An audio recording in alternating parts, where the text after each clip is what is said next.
Good morning. What's up, guys? What's up, chat? What's up, LFQ, Omni, Brightside? Brightside, I assume you're actually here. I don't know if you're here. You got first today, so. Yo, the hey guys emote from LFQ. What's up, brother? Yo, good looking out on the Discord. I didn't realize I doxed myself, so I deleted that. Thank you, bro. I was like, oh, whoops. I'm an idiot. But I mean, classic Vince move, I would say. Yeah, so Dread is cranking along. Everyone's putting in, long time, long hours, or whatever you want to say. We've got, let's see, we're in week 3 right now. So we've got next week, and then we're going to be at feature complete for our arbitrary challenge of completing a game in 1 month. So I was talking about it with the team yesterday, and kind of the way to think about the project is we've got the framing for the house up. We have the foundation set. The blueprints are all done. And I don't mean Unreal blueprints. I mean, like, the architecture for the house is all finished. So we know what we're building, and we've started putting up the walls. We started, putting in the electrical and the fixtures and all that stuff. And it's all that remains is to finish putting all the walls up, putting in the appliances and like the sinks and bathrooms and stuff like that, and then interior decorating, and it's good to go. So it is a lot of work, but that is an easier thing to do than setting up all the tech. So getting all the tech set up is probably the hardest time, because you have to figure out what the fuck you're doing first and get all that, the framing done. Framing is done. We're good. So now we just need to author content. Oh, we got a sick fucking logo. Not final, but Tony, if you want to show that, I don't know if you can easily do it. But that would be cool, just to show the people what we're going with for the Dread logo. The wonderful Ramblin' Rose, who did all of our other branding and stuff, has done this logo for us. So yeah, it'll be cool. We have a couple like concepts for it that we're really, really happy with, but yeah, that's what we're looking at for our logo. We're probably, I think he's going to change the fractal, the Voronoi noise behind the gold and black Dread text. But once we get that, finalized, that's going to be put into the game. Yeah. And that's where we're at. So we've got, see what I'm talking about with like mitosis back here. That's what that looks like to me. Yeah, totally. Yeah. No, I got you. I know what you mean. Yeah, it's like splitting of cells. Yeah, organic structures and stuff. So in case you guys are wondering, that's what a Voronoi noise fractal is. Like biology or biological life as we know it on Earth reproduces and has structure that is fractal in nature, meaning when you look at the organism as a whole, and then as you get smaller and smaller, looking at smaller slices of it, it is visually representative of the larger scale things. So they all look the same, and that's what a fractal is. Using math, the superstructure looks the same as the substructure, and the smaller you get, it doesn't change. It just continues to be the same shapes. So yeah, it's a pretty crazy. On this whole video that I've been going deep on the Voronoi stuff lately, but this video talks about just how it's going to go through all of these things in nature. So you got giraffes, turtle shells, leaves, dragonfly wings, cracked dried dirt, garlic, soap bubbles, corn, the tops of trees and how they fit together, the air pockets in bread, the skin of a pineapple, all of that. There's math that does all this shit, which is crazy. Is this a little bit, and now feel free to correct me, is this a little bit like chaos theory related? I feel like they're kind of similar. I don't think I could say. Yeah, I can't say either. And I'm really going off of Jurassic Park when Ian Malcolm is talking about the fucking drop of water moving one way or the other. I think it's kind of like almost the opposite, where it's like you look at something like this pattern and this there looks is like structure. It looks like chaos, but there's a lot of order and reason and stuff that went into making this the way that it is and having all that fit together perfectly. So I don't know. Yeah, no, I think you're right on that. Yeah, it's like the opposite of chaos theory. It's Yep. that there is order in nature in what seems to be chaotic. Yep. So yeah, that's why we called the company Fractal Grove. We like those concepts. We think it's really cool. It's just fascinating shit. Just yeah, it's really interesting to us. So the main antagonist of Dread is going to be a fractal. I mean, it's like kind of hard to explain. It's an abstraction, but it's like the player is also the main antagonist, which would be fractal in nature, at least metaphorically. So the thing that is chasing you, or the thing that you are chasing at different points in the game, is yourself. Different versions of you, different perspectives of your own reality, if that makes sense. If you are the main character, if you are the player. So yeah, this is very cool. This is the type of thing we're gonna try to go for. I didn't make this, obviously. This is this person's, but I'm trying to figure out how to make this, and it's been hurting my brain really bad. But I don't know. We'll see. I found another one that's like a leaf that I think actually kind of gets pretty close to what I was going for. This one.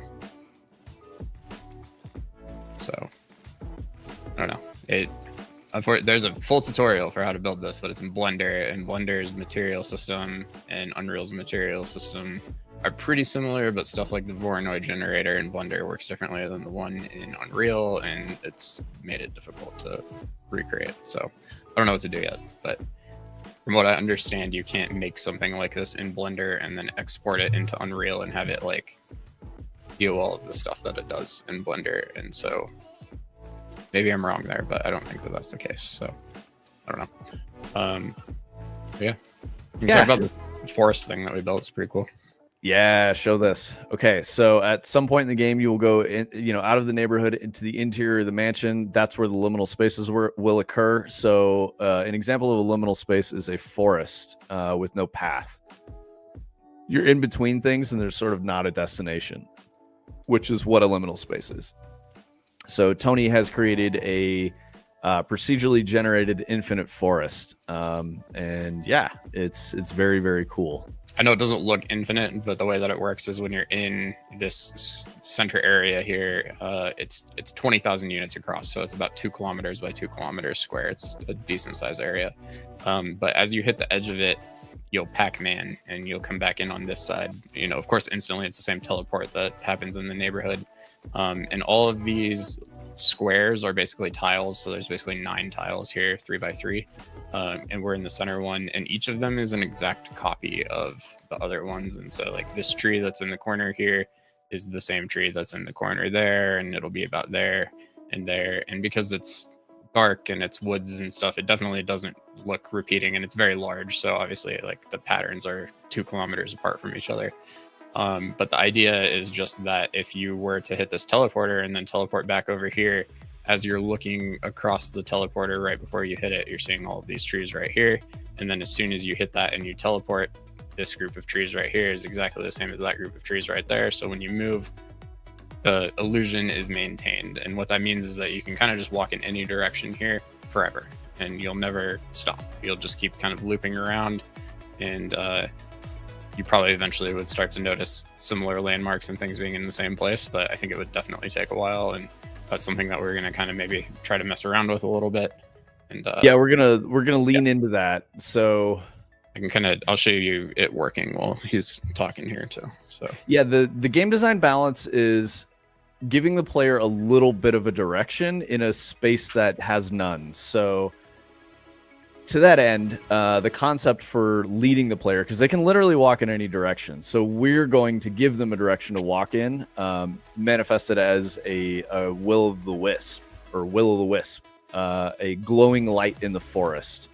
So as they approach the light, we're going to do some things to move the light, despawn the light, spawn a new light. We've got this glowing orb, and we're going to repeat this a few times and then use some landmarks like a gravestone or a big rock, something that's a little different from the trees, and have the glowing orb near it so the player can start to recognize that. And they will feel as though even like walking in the same direction, they've come back to the same spot. So we're going to do some stuff with making them feel like they're walking in a circle and being lost in the forest.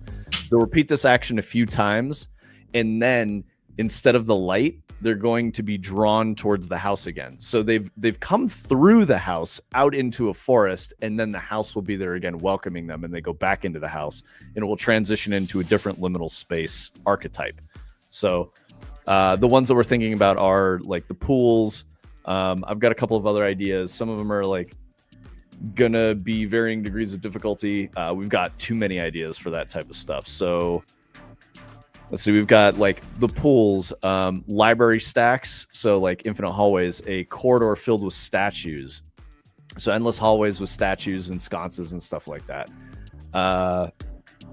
A clock room, you know, just all these different liminal spaces where it's easy to become lost in, and you feel isolated and alone in a space where maybe you're not. So that sense of fear that you get about being like, I can't see where I'm going, I can't see everything. It's preying on the fear of the unknown, like emphasizing that and drawing that out of the player's mind.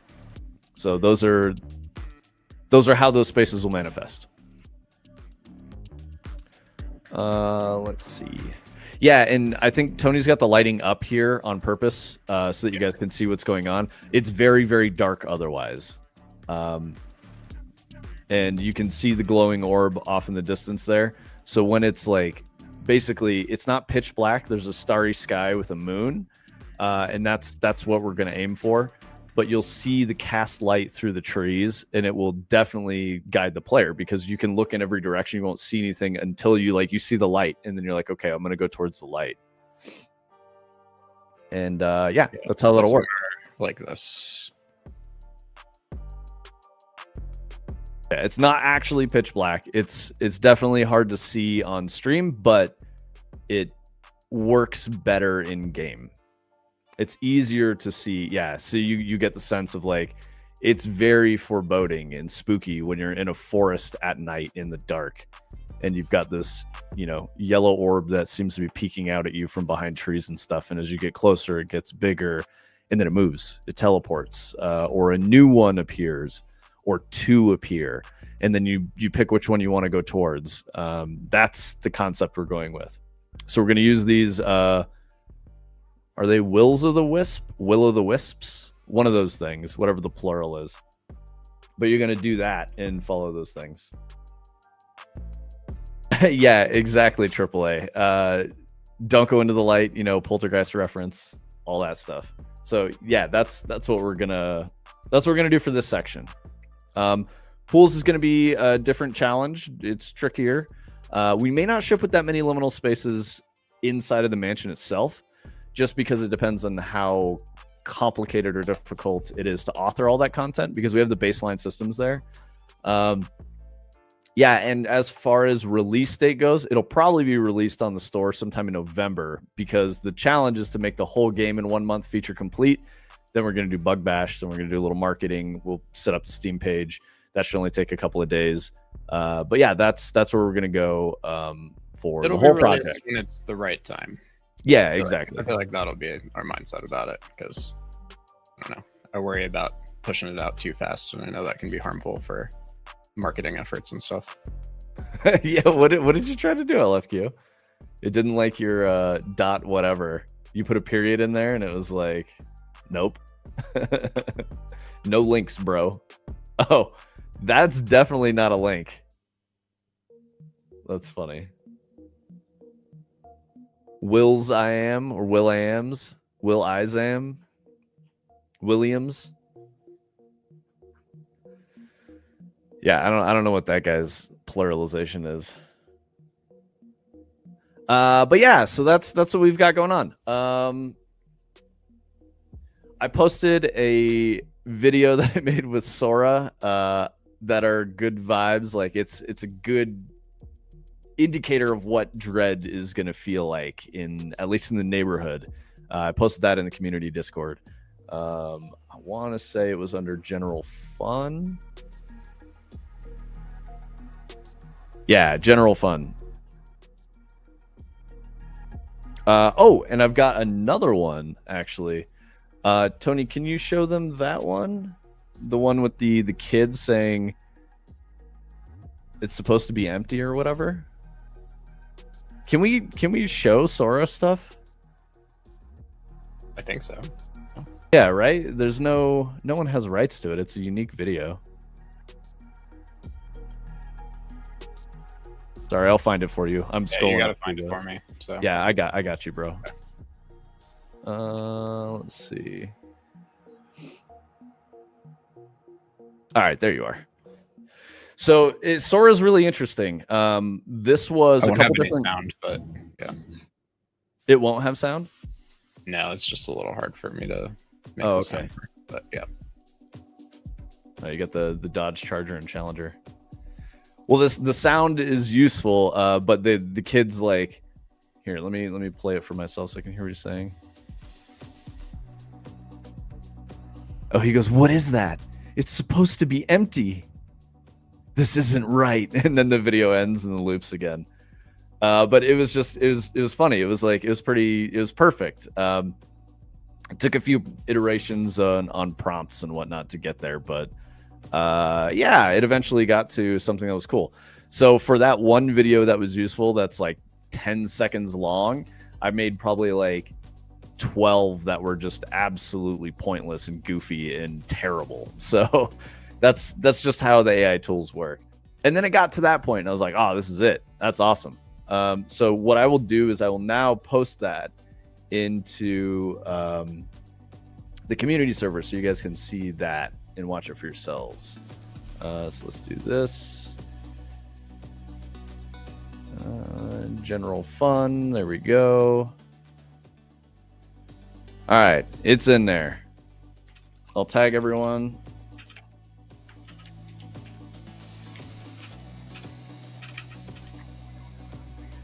All right, there you go. Now you guys can watch that as many times as you want. Enjoy. It's AI video. The other thing is I don't want to use this in the game anywhere. Like that's not what it's for. Yeah, it's not like, oh look, we made a cinematic. No, we didn't.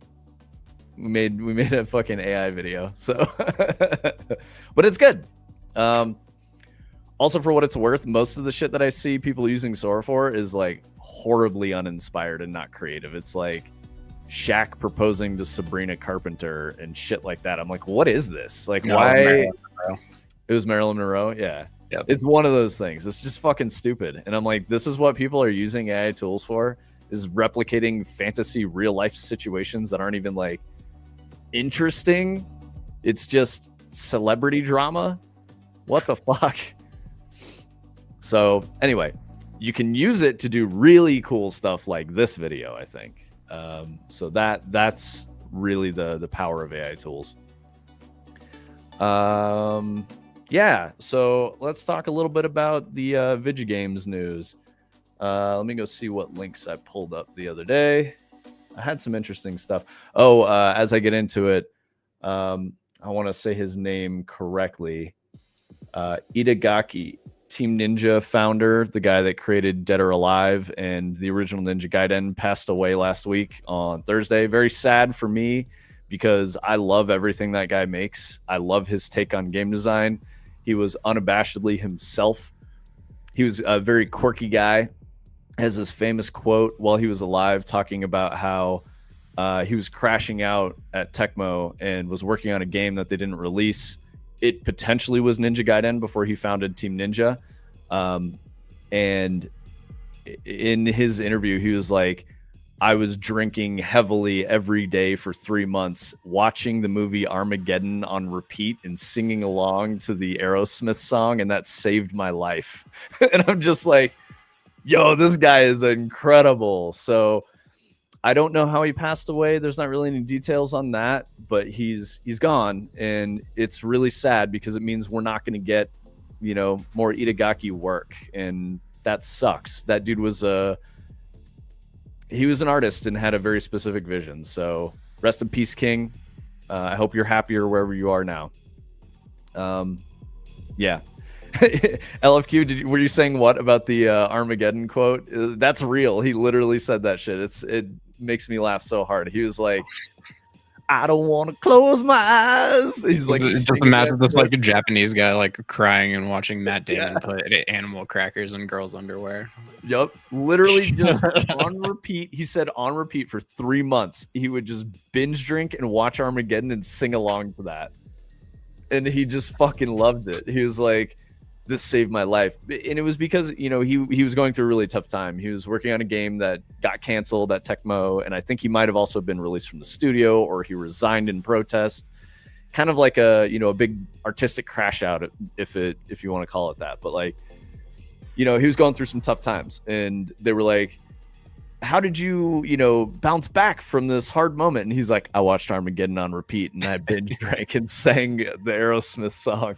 It really connected to it. I'm like, yo, dude, we've all been there, brother. Have you ever seen the interview with, I think it's with Matt Damon, and he's just talking about how ridiculous the premise for Armageddon is and why it's like the stupidest idea in the world. Like, why would you possibly do what they did? Yeah, he just like can't even keep it together while they're asking him questions. It's really funny. It's so true. That is a great movie, by the way. It's such a good movie, weird. But yeah, it's like they claim corny. it would be easier to train oil drillers to be astronauts than astronauts to be oil drillers. Yeah. It's so silly, but it's such a good movie. Really good casting too. Lots of great actors in it. It's great. It, you know, you kind of had to be there at the time to appreciate it. There was a lot of like Y2K apocalypse type of shit going on in movies, and this was one of those. There was Armageddon and Deep Impact. I was gonna say, they had to have come out like 1 year apart tops. Yeah, and Deep Impact was very serious about itself, and I think was a worse movie for it. Armageddon was just pure Hollywood magic, where, you know, sometimes Hollywood will fuck it up and be a little melodramatic and nonsensical, but in this case, it worked perfectly. It was exactly what you want. It was a fun ride. It was a great movie. So, yeah, Armageddon's great. Liv Tyler's in it. Bruce Willis. Who the fuck else? Steve Buscemi's in it, I think. Ed Harris, I think, is in it. It's the cast is huge. It's pretty crazy. Matt Damon. The big, super giant, tall guy from The Green Mile. I can never remember his name. Okay, he's dead now, but he's a great actor. Yeah, I'm gonna look up the cast real quick. Yeah, no, but yeah, super good. Bruce Willis, Liv Tyler, Ben Affleck. Maybe not. It wasn't Matt Damon. It was Ben Affleck, but same guy. Literally will never stop mixing them up for my entire life. Like, Steve Buscemi, Billy Bob Thornton's in it. I forgot about that. Forgot about Billy Bob. Yep. Owen fucking Wilson's in it. Yep. William Fichtner, Michael Clark Duncan, who you mentioned, the huge dude from Green Mile. Yep. Jessica Steen, I don't know who she is. Will Patton, great. Keith David's in it. And then it just becomes more obscure from there. Eddie Griffin's in it. What the fuck? he's credited as bike messenger. Billy Bob Thornton's like ground control, right? Yeah, he's Dan Truman. He's like the NASA head or whatever. Yeah, okay, that's right. Been a very long time since I've seen that movie. My grandpa took me to go see that movie in the theater, and there's that first scene where it's like in New York City, and all of the little tiny meteors or asteroids or whatever are coming down, and like that dude's dog ends up in that hole and stuff. But it was in a movie theater, and it was really, really loud, and I was like 6 years old, and I got scared, and we had to leave, if I remember. That's okay. I understand, Tony. And then I want to say, like, my family wanted to go see it then, so we went back to see it like 2 weeks later and stayed through the whole thing. Hell yeah. Nice. Yeah, it's a good movie. I've seen it a bunch of times.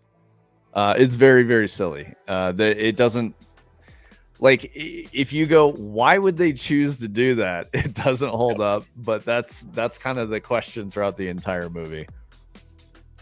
So an interesting bit about Battlefield 6, apparently, so there's a somewhat famous game dev named Marcus Lato who worked on Halo. Marcus Lato left Bungie I think before Destiny, maybe after Reach or before Reach, around that time. So there was a lot of people that left Bungie in that era. I've told you guys before, it was kind of like a new guard of Destiny devs. So there were the old school Halo people. A lot of the greats left by the time I got to the studio. Marcus Leto was one of the greats. He unfortunately went out to make his own studio and launch his own sci-fi IP. That was called V1 Interactive. That was the studio, and the game they made was called Disintegration, and it did not do well. But apparently, after Disintegration, he worked at EA for. He was in game director role, working on first-person shooters. He was at Ridgeline Games. That was the small studio that they gave to him under the EA umbrella after V1. And they were working on a single-player campaign for a future Battlefield game in July 2022. So this is ostensibly Battlefield 6. He made a public statement, which is somewhat interesting, but his public statement was basically like, we worked on the core technology and developed the core technology that became Battlefield 6, and none of his team was credited on it. So he was disappointed about that, which I think is interesting. Makes me wonder what was the technology specifically? Do you know? He just says the foundation of what they were building became Battlefield 6. So they were working on like a new IP, and then they basically just took that, which is very common. Studios, especially bigger publishers like EA, do that all the time. If Adder's floating around, which he is. What's up, Adder? Yes, Ridgeline Games, bro. Yeah, you know exactly what I'm talking about. So Ridgeline Games and Marcus Leto were not credited on Battlefield 6, but he claims that the IP they were working on became Battlefield 6, and that was very disappointing to him, which I think is interesting. That I think is game news. That's news in the industry. So I wanted to bring that up because I thought it was compelling that sometimes these games journalists make actual news stories about the industry. That's interesting information. It's not necessarily dramatic. There's no editorialization in this article. I liked it. I thought it was interesting. So good reporting there by who did this? This is Chris Scullion, who I was talking shit about last week. So good job, Chris Scullion. You can do it sometimes, brother. Hopefully it's not your editors that are forcing you to write shit pieces that you don't want to write, and you want to actually write stuff like this. So good work on you. Talented developers work tirelessly for 1 to 2.5 years building the foundation of the game. All right, Marcus Leto, that's a pretty big fucking window. They either did 100 or 250% of this work. Like, what the fuck are you saying, bro? But he voluntarily left the studio, and the studio was shuttered subsequently.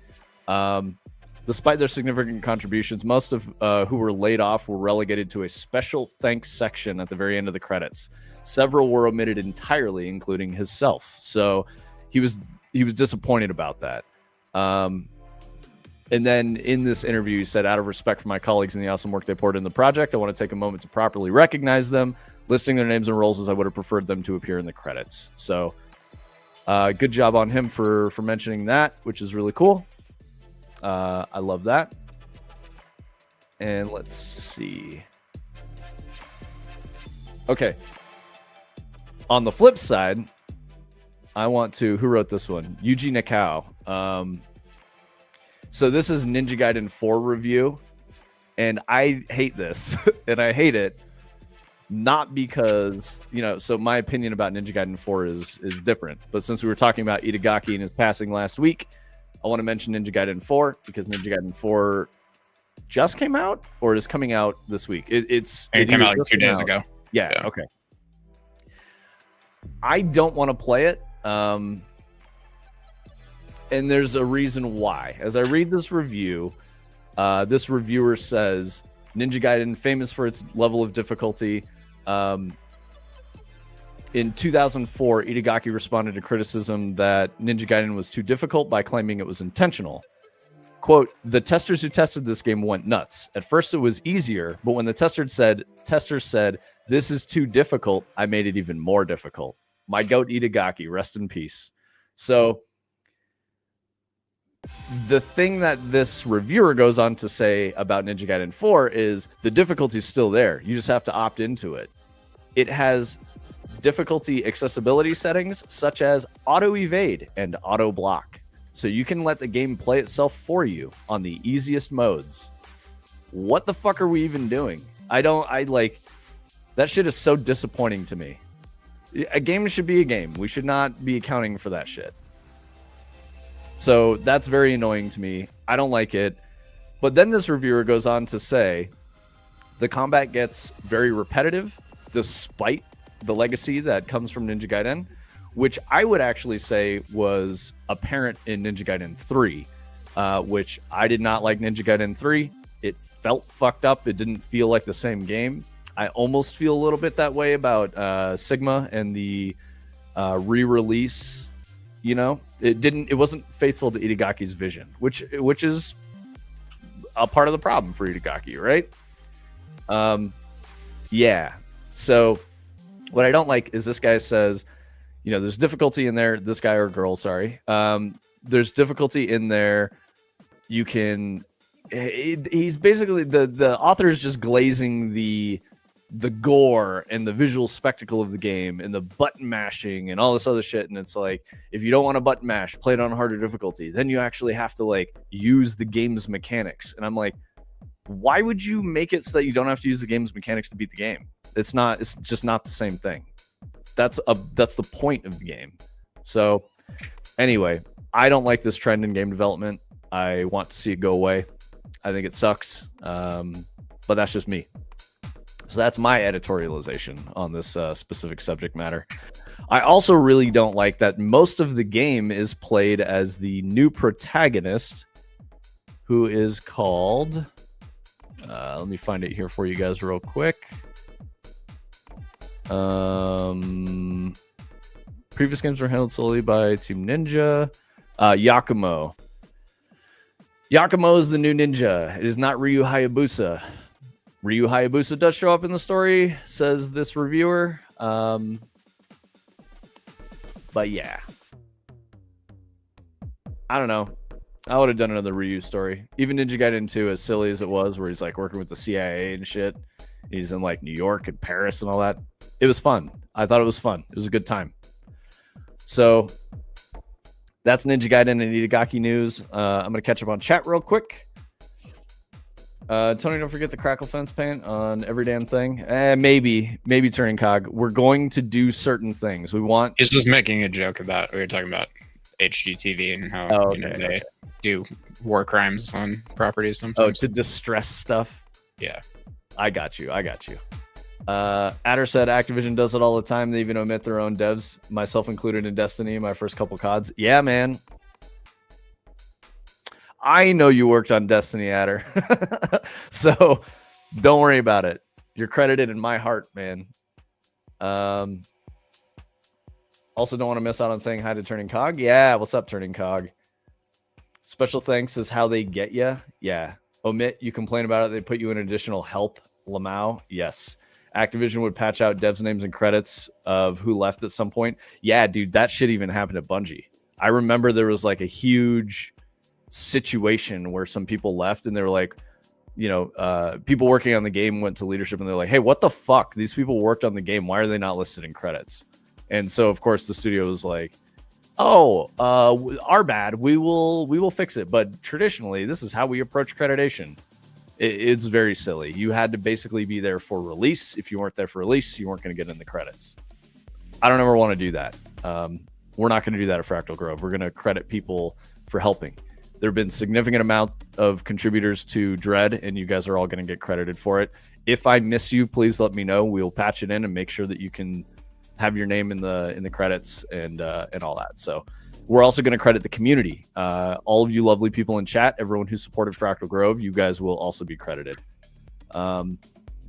Let's see. Ninja Gaiden was the Dark Souls of our day. I mean, I would even compare it to Dark Souls because I think the whole difficulty conversation is just silly. I think it's an artistic choice, but I don't like categorization and genres and labels and stuff like that. It's video games is video games. You know, we don't have to get specific about a roguelike or a foddy like, or any of those turns of phrase. What's the one about Vampire Survivors? Bullet Haven. Like I just don't like those. I don't like it. I don't like the categorization. Video game is a video game. It becomes a part of the nomenclature that people use in everyday conversation, and people start arguing about whether or not something qualifies as one thing or the other. It's a pointless conversation in my mind. Yeah, we did all know it was hard as fuck. That was a draw for me. When I hear game is difficult, it makes me want to play it. So I'm in there. LFQ is doing great. I did the gross thing and mopped out the water closet today, so I feel like I need a second shower, but all well. So when you say water closet, do you mean bathroom? Or are you using like German terminology? Made some spicy pork tacos with red jalapenos yesterday. Those things ain't playing. Partner was very sad about how hot they were. Nice, dude. I love spicy stuff. I'm not worried about my names not being in the credits. They were just salty. I demanded a raise after being stuck in a career for 3 years, shipping 2 games, and left when they said no. No regrets. Hell yeah, Adder.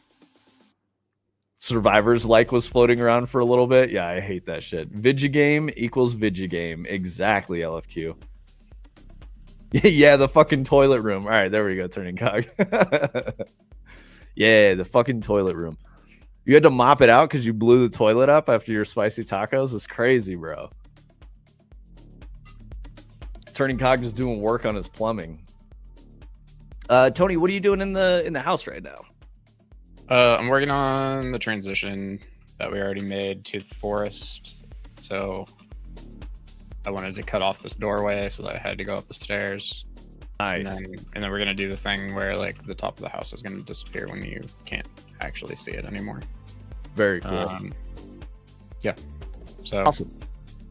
I put a door here and a cube there so that you can't actually see this. It was like an open archway, but you're not going to come in here. So that's a different kind of problem matter. I don't know if we're gonna hit that mark. We might have some crazy light pops and shit, but we're gonna do our best to get them out. So yeah, we want a polished experience. I didn't even draw the correlation that they were meant as separate stories. Yeah, sorry, turning cog. I'm being a clown. I always bring sunglasses for BF6 sessions. You're not alone in that, Adder. Some of the people that I game with were definitely complaining about the overexposure and the HDR settings and shit. I saw some conversations online about like HDR, even on SDR displays, was like blowing lights out and making it, flashbang people. Good afternoon, squad. How's Dread Dev going? Bright side, my brother. How's your launch, man? Congratulations on at least 2 sales. I know Tony and I both bought it. Yep. Everybody go buy Slice and Dice. It's out on the store now. Slice and Dice Pizza Survival. Yep. Pizza Shop? No, Pizza Survival. Yeah, there we go. Buy it. If you aren't going to buy it for some reason, you better wishlist it. There's the link. Yes. On Write my a way review. to Help him out. Make him move. Beat the algorithm. Right side posting feet emojis. I don't approve of that. Wait, can we finally play the game? Yes, Turning Cog. It is out. He released it. Game is released. Here's the release announcement right here. Oh, Brightside liked your review, dude. He liked your review. He said that was fire. Yo, thank you for the follow, Row Gamer. Thank you. Straight feet. Yeah, dude. He's just out here with the toes, man. Got the feet right here, too. There you go. That's crazy. You're crazy for that, dude. Defend your dough. Yeah, so Pizza Game's out. Brightside. I'm sure you're having a lot of anxiety about launch and all that. So I bet this week is going to be rough, but next week you should definitely take a break. Just breathe, man. Do something that makes you happy. Tony can also add spelling corrector on list of things he's done for me. Done for Slice and Dice. Hell yeah, dude. Yeah, no, that's all very good stuff. Yeah, I'm sad about Itagaki, guys. I'm sad about Itagaki and the release of Ninja Gaiden 4. Speculatively, there's probably some correlation there. Itagaki was, historically notably somewhat troubled. Like I was saying about Armageddon, his famous quote of binge drinking and watching Armageddon for 3 months after a canceled project at Tecmo before the foundation of Team Ninja and the release of Ninja Gaiden 1. Rest in peace, King. Let's see. What else did I have for news? You guys following any of this Pokemon drama? People on the internet seem to fucking hate Pokemon and say that it's inexcusable for the third highest grossing IP in game history to have such low fidelity visuals. Well, and if we go back to the billion tri-city mesh thing that we were talking about before, I feel like I saw an update that said that that was not the mesh that was being used for the city in the game, like we were speculating, and the only reference that they could find to that actual mesh was like this hologram in this room that shows like a model of the city that's small, and they claim that that hologram is the one that's using the 300,000 try mesh. So it's like the whatever. mini map hologram or something. Yeah, I don't. Let me see if I can find the post. Let's see. So Adder, the discourse while Tony's looking this up is Adder was here for it for sure. Yeah, just out now because the game released is people are looking at Pokemon and comparing it to older games and saying it's inexcusable that there's no visual updates, comparing it to Digimon, comparing it to Pal World, and saying both of those games are visually superior. Why the fuck does Nintendo, get away with releasing, the next major installment in the IP at such a poor visual quality? And that's the conversation. I have other gripes. I have game design gripes about Pokemon, especially the newer ones. Sword and Shield was kind of disappointing to me. So I don't know. I think it's just not what I expect. I'm like, guys, how do you there's obvious, easy answers for what you should do with this franchise. And the fact that the Pokemon company and Nintendo are not making these choices is absurd to me. So the fact that you just want to make like Pokemon Red and Blue, but like with 3D graphics and high fidelity and just like literally change nothing, it's mind blowing to me. Yeah, I agree with Tony on that. Like you can do other stuff, but the fact that they've never done that is so insane to me. Yeah, I've played a ton of Pokemon. I loved that shit when I was younger. For what it's worth, Pokemon came out when I was a freshman in high school, so I was probably a little too old to be playing it, but that's the way I am, and I love video games, and I spent a ton of time playing Pokemon. I used to get up at like 5 a.m. to watch the cartoon on Fox before school. It was fun. I loved it. I've mostly seen people meme on the writing of random NPCs and people liking the game. Yeah, there's basically just outrage culture centered around Pokemon right now, which I think is just, I don't know. In some ways it's valid. In other ways, I'm like, people just like to hate, and the haters are out there in force, and they're mad at Pokemon. Pokemon still slaps even as a 30-year-old. Yeah, recently beat Silver on emulator. Nice, dude. Yeah, Silver's good, man. There was that also was in the discourse that the original programmer, I don't remember who it was, what his name is, but the dude who made Gold and Silver was like, you should be able to go back to Kanto. So he went back through and made sure that he included all of Kanto in the code for Gold and Silver, so that after you beat Gold and Silver, you could go back to the original zones and catch all those old Pokemon and beat the Elite Four again, and do all that other stuff. So that's very cool. That's good game first, player experience first. Okay, I can't find the hologram post I was looking for, but I did find one that talks about how 2B's ass in Nier Automata has more tries than the entire city that we're talking about right now. Hey, priorities, So good game first, am I right? Hey, Nier Automata is a very good game. So another thing that I want to say, speaking of good game, this one's a little sad, Adder. I bet you're kind of plugged into this. But after the Ubisoft acquisition and whatnot and the restructuring, Red Lynx, the developer of Trials, the motocross game, they're laying off 60 staff and refocusing on small screen games. That's so disappointing. Trials is a niche title, but a very, very, very good game. Yeah, and that sucks that like because they're under this bigger umbrella, because other things happen out of their control, now their creative vision is different. Now they're being forced to work on stuff that they don't even care about. It's the same story in the industry. And it's tough. Small screen games probably means portables and mobile. I would assume mobile. They're probably getting, turned into a farm for making mobile shovelware would be my guess. That's the worst possible explanation for what it is. Yeah, that's tragic because those dudes made some cool shit. Like I would never think to make a motocross trials game. I never would have thought to make that. And the fact that they did and it's really good is crazy. This is the developer of like Trials Rising or whatever. Yeah, it's almost like a foddy game or whatever, like getting over I've played it a lot. I definitely own it. Yeah. Yep. Red Links, dude, they're fucked. Like they just had to lay off 60 people and there's no shot that they were a big studio in the first place. So that's a huge pivot and restructuring. So yeah, that's crazy. I mean, that studio probably came out of like a Flash game, Yep. And they're getting, carved up and parted out and sold in the market. Yep. Meanwhile, Angry Birds is trying to pop off again too. Oh yeah, so Rovio, apparently, but yeah, Rovio and Angry Birds are finally hitting the wall, and they're having to lay people off because their latest release is not doing well. So I saw that too as a news story. Yeah, it was a Flash game. Yep, trials since 1998 until 2019 release. That is a great run. Yeah. They got forced to work on that garbage Stadia project. That was the beginning of the end for them. Yeah, that's what it is, Adder. I knew you'd have some insider tea.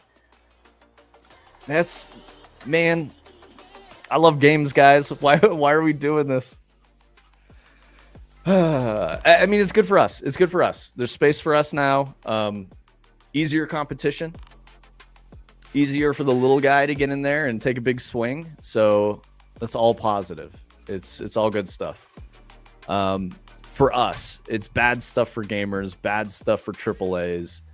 But I suppose it's only a matter of time until nature starts healing and we get back to a good spot. Stadia was definitely unfortunate. I remember the Stadia Destiny collab stuff, and I was like, why are we fucking doing this? This is crazy. I remember when Stadia came out and somebody was trying to review it with Destiny and they were like filming, they would like press the spacebar on their keyboard and then it would be like 1, 2, and then the player would jump. And it was like, oh my God, it's so bad. Meanwhile, other, influencers were like, no, this is totally playable. It's flawless. You don't even notice it's streaming. And then people were coming out and being like, it used 175 gigs in 20 minets. Yeah, not playable. And I would say that just from what I know of the model for how the netcode model for how Destiny worked, it was crazy to try to put that on Stadia. Like all the physics sim happens server side and shit, and it's like you're passing massive amounts of data when you're playing Destiny online. It's just, and you can only play Destiny online. So like, why would you think that would work? And they didn't. It was more, we got this business deal done. Let's make money. That's how it goes. So yeah. I was trying to think of some good news. I guess like all of it's been fucking tragic. Everything I've been covering is sad shit. We could talk about Sucker Punch and Ghost of Yotei and all that. Those guys are reveling and having a good time. I don't necessarily care. Oh, more tragedy. Remedy CEO steps down after FBC Firebreak bombed. So he's out. That's Tiro Vertala is out of the CEO role. I'm guessing the board voted him out because the announcement came in a financial call with investors. Listed as, vacating his position with immediate effect. That's tough. Vertala was appointed CEO in August 2016. So I guess the good news there is Sam Lake, is that his name? I think so. Yeah. Sam Lake is probably still there. Sam Lake's doing his thing. The creative is still there. It's just the business leadership is being held accountable for making FBC Firebreak. That's probably a good thing. Yeah, my weekly recap of the ongoing train wreck that is the video games industry. It's the saddest shit ever. I was considering trying to get into the marathon closed tech test, but I didn't know if I would get in, so I didn't even try. I was talking to some people at the studio, and they're like, "Hey, are you gonna play?" And I was like, "I didn't even try, guys. Like, should I?" You know, like I'd love to see what you guys are doing, but also even if I got in, I couldn't talk about it. I couldn't tell you guys, you know, what was going on. So, my fingers are crossed. There are some wonderful people there that I'm still rooting for, and I want to see them do well. I'm hoping Sony is just cutting the dead weight and getting rid of the shithead leaders. I really hope so. If they can do that, Bungie has hope. If they can't do that, it's fucking curtains, boys. Yes, Brightside, the fucking motorcycle game, dude. The studio had to lay off 60 people, and there's no shot that they were really big in the first place.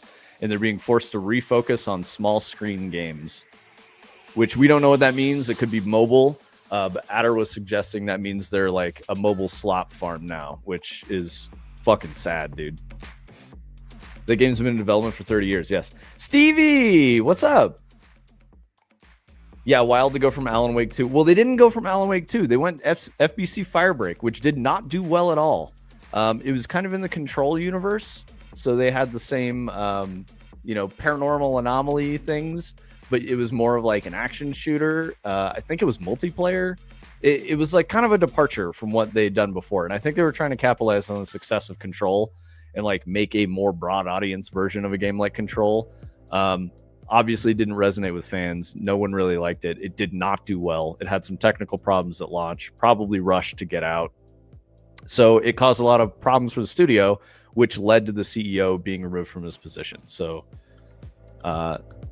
yeah, and that's not Sam Lake, which is good. We don't want to get rid of Sam Lake. He is another one of those fantastic artists, like I was saying with Itagaki at the top of the stream. We don't need a total art overhaul. Wait, where were you? Sorry, I'm all over the place, turning cog. I'm trying to keep track of what you're saying. Adder says Absurd Ventures and Giant Skull seemingly got some big funding with larger AAAs in the mix, or sorry, AA's in the mix, founded by properly talented friends of mine, both hiring 50+ roles combined. That's good news, Adder. Thank you. We need some good news out here, bro. Brightside says, I remember it from Xbox. I'm assuming they had one for every generation of console. Yeah, and it started as like a Flash game, apparently. I didn't even know about it then. I definitely, had some nights gaming with the homies back in the day in my 20s, playing Trials, talking shit, drinking too much. It was a good time. It was a very good time. So that's what makes me sad to see where they've ended up, That's what I'm saying. If you're going to make a hit, you need to be able to make a flop after. Yeah, exactly. But at the same, by the same token, Stevie, I think this sounds like a good direction, because if the CEO was like, this is what we need to build next and this will be good for us, and he made a bad choice, get out, dude. You fucked up, like you fucked up, didn't do the right thing. You caused risk and cost the company a lot. So, that's where, especially in a publicly traded company, you have to do that. The opposite was true with like Bungie, fucking Pete Parsons did a lot of damage to Bungie and then left after selling him to Sony and got his huge pound of flesh. So that's what that is. Let's see. Also true, though, some flops are pretty heavy. Redfall. Concord, yeah. I would say Concord was a different problem, in my opinion, than like Redfall. I mean, granted, Adder, you can speak a lot more to the truth of my opinion on that. But my take was that, Arcane at least knew what they were doing, in some part, and then made poor choices. Firewalk was brand new, and they had banked everything on this game as a service that was just a massive miss that nobody wanted. So that's where I would say Concord is a big problem, right? Oh, they need to do it. Yes, in Turning Cog, they have been. They're definitely doing a total art overhaul for Marathon. I know that's one of the things that they were mandated to focus on, especially given all the scandal involving Anti-Real's graphic design style and art that was straight up lifted from their social media. Concord was one of the greatest games of all time. You guys were just haters, bro. Yeah, sure, Land Air. I mean, for what it's worth, I played Concord and I liked it. What I liked was the spin on the arena shooter, but I'm an old school arena shooter player. You know, if anything, I'm a dinosaur. And so my opinion isn't necessarily reflective of success in the marketplace. The art style was very weird. I didn't like the muted pastel tones for everything. I didn't like the character design whatsoever. And I thought it wasn't risky enough. It wasn't a big enough innovation. And I will say that the team that built it, it was very reminiscent of a prototype inside the studio at Bungie for that kind of a game, a hero shooter. We had built a hero shooter in Destiny. I wasn't involved in that side project, but it was pretty fun. And I saw a lot of potential in that. So when I played Concord, I was like, oh, the bones of Destiny Legends were there, right? I could see that. That's cool. So I was looking at it from a different perspective. I didn't have my I'm the average gamer hat on. And I know hero shooters are very long in the tooth. Nobody wants that shit. They really hate that marketing turn of phrase. So billing anything as such is just I think it's a poor decision right now because there's just not any positivity around the genre. Yeah, estimated dev budget of 300 million. Yeah, 300 million plus for sure. 7 years of development, massive deal. They had a show lined up. You know, it was featured in Secret Level. They did a whole Concord episode. They were all in. There was a huge bet on that IP, and it did not go at all. Catastrophic failure is the best way to describe it. Yes, Landair, I hear what you're saying, but having played Marathon, it was good. It really was. It had a lot of potential. I think they could have shipped with what they had, but all of the negative PR and the gamer outrage culture war shit just hurt them so badly. So they have to make a big change. I don't know what the big change is going to be, but I have hope that the really talented people there that I have a lot of respect for, not all of them, but there are really talented people there working on the project that I think they can turn Marathon around. They have the ability to do it. It just remains to be seen if leadership allows them to make those decisions that they need to make and to make the changes that they need to make. So I think they can get there. You know, they have the ability to. It just remains to be seen if they can execute. Some reports say closer to 400 million, but confirmed up to 300 million is crazy. I think Redfall is 1/3 of that, and the flop shook Microsoft's foundation. Yeah, dude. Yeah. Oh my god. I need to get off this VGC website. It is fucking throwing full screen ads at me. Yeah, Concord was a crazy, crazy bomb. And you know, I've told you guys, I worked with a bunch of those people at Bungie, and, you know, I talked to some of them in very high positions about Concord, got into the, you know, closed tests and all that stuff. I was playing it. Admittedly, I was reticent to give feedback as candidly as I've been giving on Marathon because I didn't have a whole lot of positive things to say. So even when I played Concord on stream and talked about it on stream, I was trying to be positive for the sake of those people that I cared about. And it was a challenge for sure. I do think a lot of the heat they caught was caught up in the culture war nonsense and outrage gamer culture. But also, to be fair, they did that shit to themselves. They chose the fight they wanted to fight. And that's not a fight that I think anyone should ever be taking. Like, it's just a stupid fight to get into. It's a weird hill to die on. They did die on that hill too. Agreed. Bungie has a potential at turning Marathon around, but they're just that's my concern, Adder.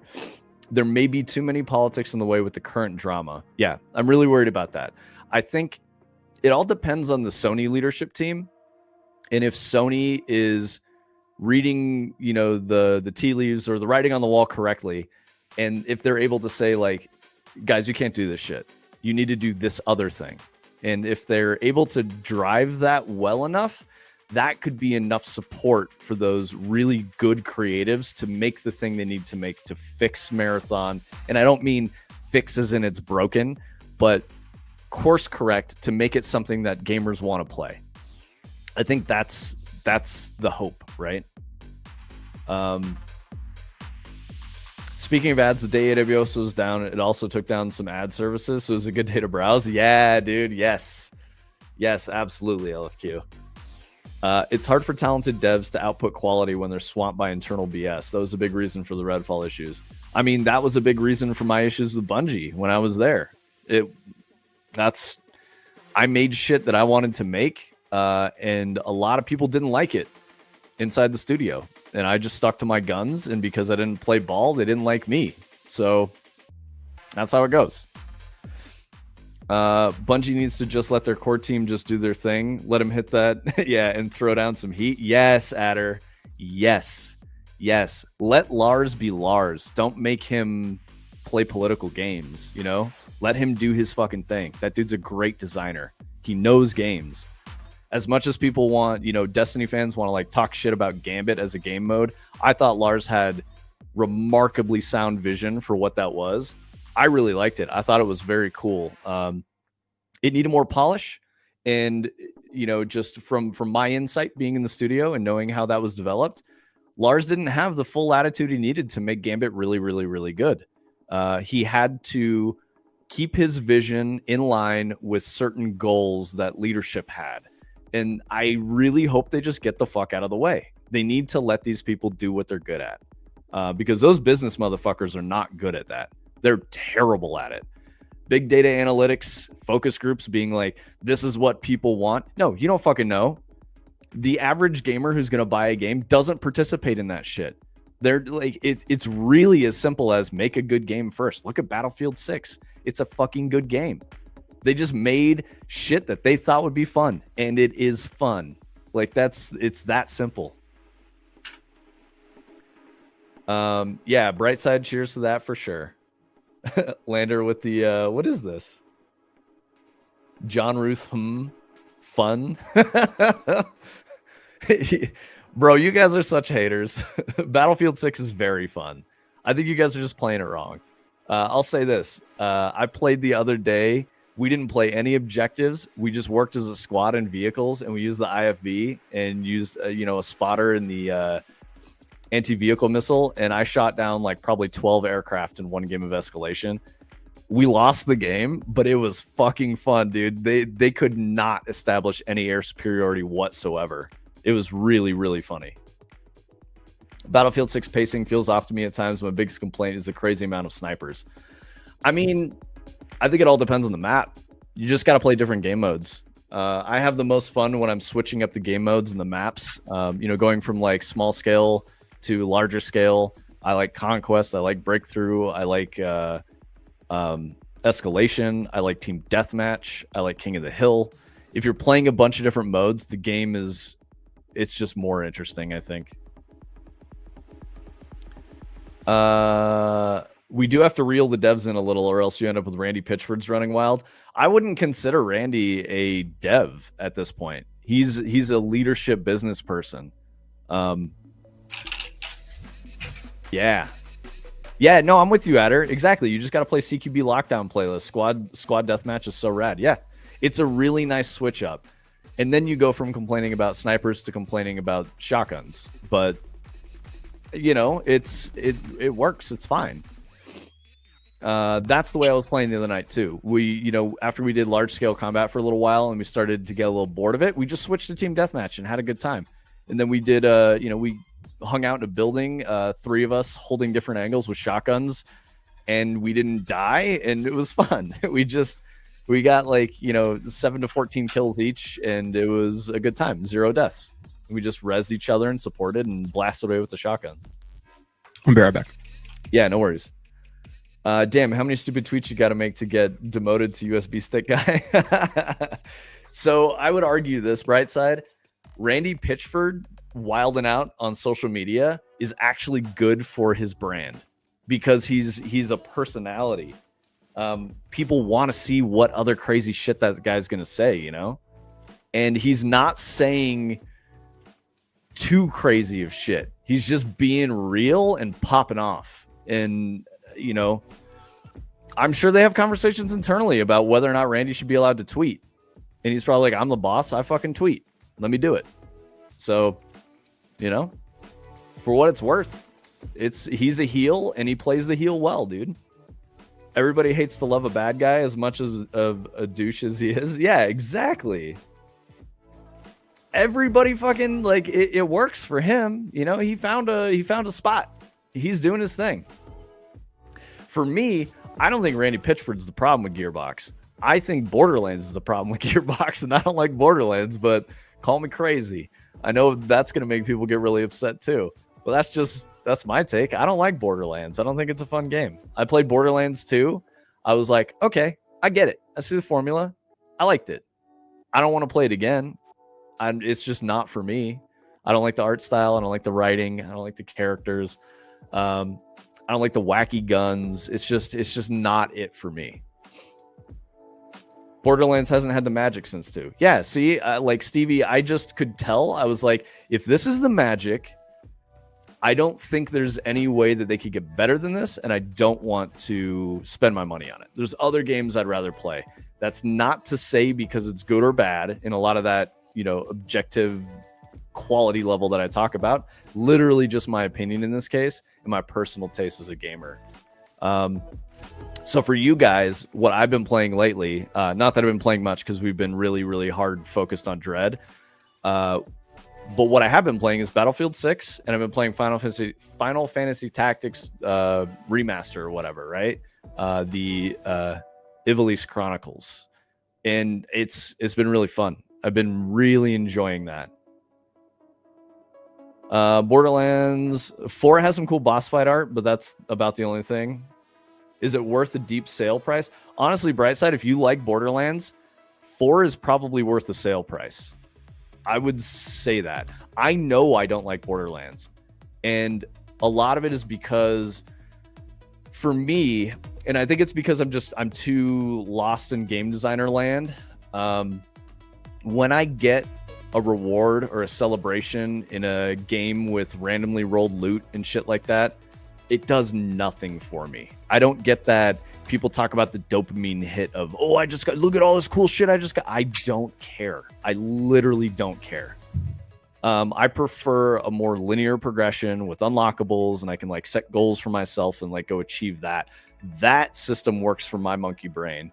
The gambling pile of rewards doesn't do anything for me. And it's probably because I cooked myself playing Diablo and World of Warcraft and just being really stuck in those mentalities for decades. And then I, you know, as I became a game designer, I was like, oh, I see how it works. And that ruined the whole illusion for me. And I get no satisfaction from getting random loot that's good. I also don't like gambling, like at all. I'm not the type of person who's like, oh man, it's so fun to go to the casinos. It just doesn't work for me. But if you like going to the casinos and like throwing a bet on some shit and it's, you know, you get satisfaction from it, Borderlands is probably for you, especially if you like playing shooters. I may grab D4 for PS5 to see how it's progressed for split screen co-op. Honestly, bro, after having put in like 100 hours in D4 and then 100 hours or so into PoE 2, I think PoE 2 is just a more fun game. There's more stuff to do as a player. Like, you're more engaged with the gameplay itself. D4 is kind of an autopilot game. It plays a lot of itself for you, and you don't need to press very many buttons or react or do anything. You just kind of, you know, it's the slot machine. It's a very simple slot machine, and that's why it doesn't do much for me. At least in PoE, I can dodge and block and choose when I do certain things. The boss fights are actually challenging. I'm forced to like consider my build and my mechanics as I do a thing. That's what I like in my game. So that's that. I will always choose that. The loot in Diablo is so boring, but BL2 is my first random loot game, so I think it felt magic for me. Stevie, I did enjoy Borderlands 2. I played as Zero, sniped the whole way, and that's just kind of a gameplay style that I enjoy, and I liked that. It was other things in Borderlands I didn't care for, which is the art style, the quirky humor, and the wacky characters. It was just I like a little more of a serious game. PoE 1 is getting a new update here in a couple weeks, so I'm hyped. Hell yeah, LFQ. I didn't play till Diablo 3, and it was much later. Yeah, I would say if Diablo 3 is your first entry into the franchise, even that wasn't that great. Like, Diablo 2 was a very magical game, and they did such a good job on that, and it was because they thought about the player experience heavily. Like, that mattered the most. And Diablo 3 was a lot more focused on business success. Diablo 4 is a lot more focused on business success. I think Rod Ferguson is potentially a problem there with franchise direction. So, yeah, I don't like the choices he makes. I don't like the way he communicates publicly. I'd much rather have a Randy Pitchford. So, yeah, I just like real people. I don't like the hyper polished, public speaker corporate people. It's just not for me. It's so fake, and I'm just not into it. It's like politicians, D3 just for the story was all right. Yeah, I agree with that, Adder. I like the story in D3. Dipped from D4 after like 10 hours. I was really hoping they improved it. Thank you, Lander. I will tell him. That's one thing I don't do well is political shit. Like, and I don't mean social politics or any of that. I'm not a polished politician type of a guy. Like, I say what I feel. I wear my heart on my sleeve. It gets me into trouble, makes some people dislike me, but I'm real. I'm a real human being. I played a bunch of the seasons, jumping in for a week and a half, and then getting on with one's life. It was fine way to play. Yeah, I did that too, LFQ. I didn't care for the first season. I thought I was going to be excited to get back in and play, but it just was. I was like, blah. This ain't for me. And I gave it a solid fucking chance. Let me see if I can. I don't have my keychain, so I don't have my authenticator with me. I can't log in to tell you guys how many hours I have in Diablo 4, but I have some kind of hours. I definitely got to end game on a druid and did some shit, smash things as a bear. It was fun. But yeah, not enough to keep me around. I liked PoE 2 a lot more. And for what it's worth, I didn't like PoE 1. I don't know why. It just didn't. It felt less polished to me, more of like a ARPG sandbox where you can do anything, kind of directionless. And for me, I don't like that as much. I like more guidelines. So a good example I can give is Baldur's Gate. I know people fucking love Baldur's Gate and they love Divinity because you can do whatever you want. I don't like that. I need more constraints to really get enjoyment out of it. I use my imagination all day, every day, all the time. It's hard to turn it off. And that's why I think I like shooters so much. Because when I'm playing a shooter, I'm not using my imagination. I'm just using my monkey brain and my reflexes and my, reaction speed and aim and stuff like that. Like that's a more enjoyable time for me. I was talking about D3. I haven't played more than 13 minutes of D4. I got you. Yeah, so actually that did work for me. Hopping in and playing seasons for D3, I really enjoyed. I played with Artificial Sky, and I mostly played with him. And we did seasonal content. He helped rush some characters. I want to say I quit for a while, and then I got back in with the Necro expansion and played that, and I had a really good time. I got a pretty solid Necro build because of the seasonal Necro, and it was fun. I think I joined you during that time. Yeah. That was yeah, you did. I had it kind of dialed by then, so.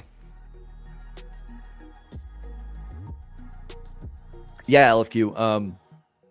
I'm the same way with Baldur's Gate 3. I think the farthest I got was like Act 3, and I may have just started it, but it starts to get really loose on everything you can do.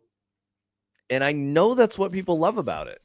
So I'm not saying it's a bad thing. It's just not for me, you know? Like, I just, it's not fun to me. I have too many choices, and that becomes an affordance problem for me. So where I'm just like, I could do 500 different things, and I don't even want to pick one of them to do.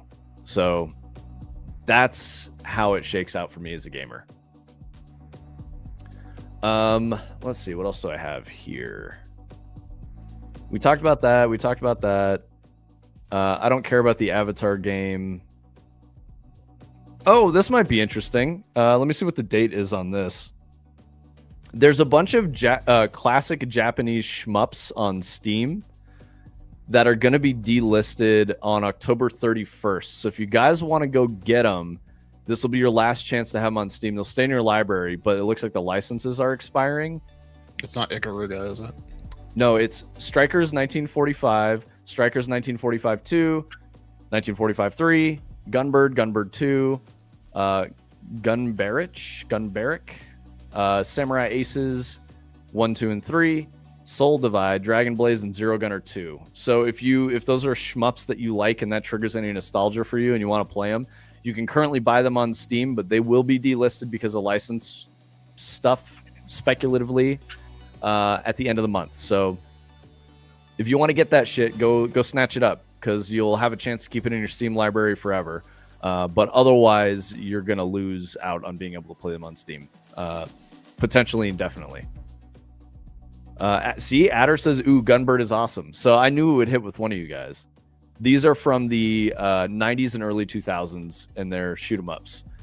I don't know how to pronounce the studio. It's PSIKYO, so like Psychio, something like that. But it's their IPs. Publisher says the license expiration does not affect console versions of the games, which will still remain available for purchase. This is presumably because they were ported to console a couple of years later, meaning the license agreements may have started later. So yeah, it looks like licensing expiration is happening, and that's why they're going to get delisted from Steam. So if you like those games and you want them, go get them.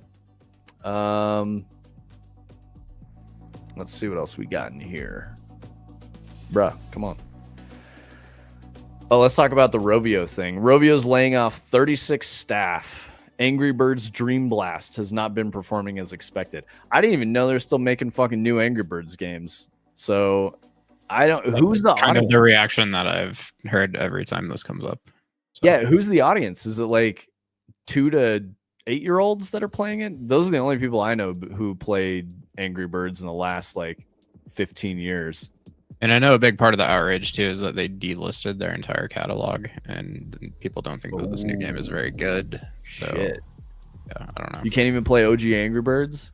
Not if you don't already own it. Yeah. That's crazy. Yep. Okay, so their official statement is not performing as expected. We're doing a reorganization, restructuring of the game studios, and shifting teams around. For example, Puzzle Studio in Finland will be focusing on fewer games as some of their games become an independent business unit. Barcelona office. How big is Rovio? Holy shit. Oh, it looks like they're international. They're definitely like borderline as big as the like Candy Crush guys that got bought by EA. That's crazy. Oh yeah, 100%. They've had tie-ins with Star Wars. Yep. You know, massive franchises. So they got some power. Ooh, okay, interesting. We're making some changes in our management structure to reflect our sole role as a non-listed company, as well as tightening our relations with Sega. So that might be good, because Sega's hitting some bangers lately. Sega's doing well. Rovio was at 2K Devs at some point, including business. That's crazy, dude. That's huge. Okay, so 36 employees being laid off isn't that big of a cut if it's a 2,000-person studio.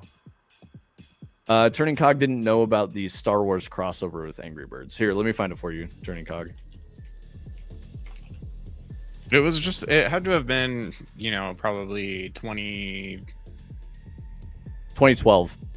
Yeah, I was gonna say, because like I was like, well, it probably lined up with the new trilogy coming out, but it didn't. It was just like, I remember it was like Princess Leia and Luke Skywalker and Darth Vader and stuff. So yeah, but it was more Angry Birds. You know, the birds had like Star Wars force powers and blasters and shit. Yep. It looks like they made 2 of them. There's Angry Birds Star Wars and Angry Birds Star Wars 2. And So there you go, Turning Cog. Rio. There was. I remember Rio. Well, what's up, Queen Anne? How you doing? I hope you're having a good day.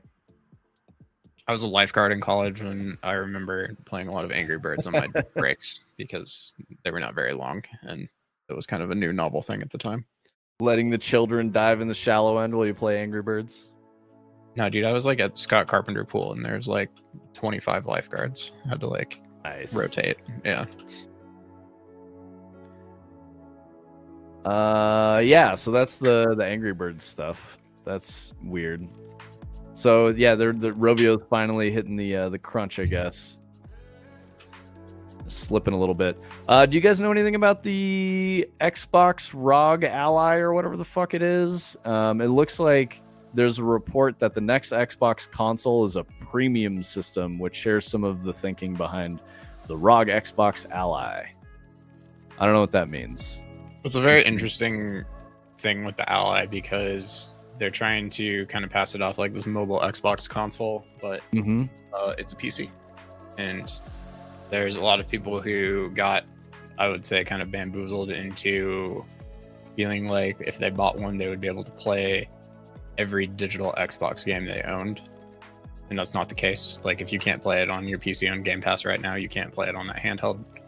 And yeah, so that's just kind of the weird, like, baffling thing, because there is like an ROG Ally that isn't Xbox branded that's effectively exactly the same thing and maybe costs a little bit less. And so I don't know. The whole thing. So this is probably not a good statement. If they're saying the thinking is similar, this is probably a bad thing. Supposedly it's a pretty good handheld. Like, if you're looking for like a Steam Deck or something, like, this is quite a bit beefier in terms of specs and capabilities and all of that, but it's still a handheld computer at the end of the day. Like, there's nothing special about it aside from some Xbox logos and stuff on it from what I have seen so far. Landair says, allegedly Microsoft didn't ship their own Xbox handheld because AMD required too many minimum units. Interesting. Queen Anne says, I'm taking a quick break from working on the Steam page stuff to watch a bit. Nice. Well, thank you for spending your time with us, Queen Anne. I have not finished your Black Box Diaries or whatever yet.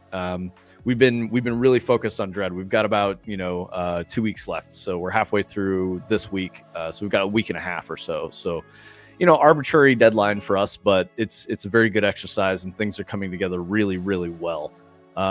If you check the community Discord, I posted an AI video I made with Sora 2 that is pretty solid vibes for Dread, at least in the neighborhood section. So go check that out. It's funny. It's about 10 seconds long. Took a few iterations to get Sora to make that, but hey, it's fun. So many dimensions. Yeah, dude. Making a Steam page is a little rough. We did the one for Hyperskate. And we just basically hit all the minimum things to do. So we're not going to work on Steam page for Dread until the self-imposed challenge is over. So we're going to work on that probably in November. But yes, the goal is to release Dread on Steam.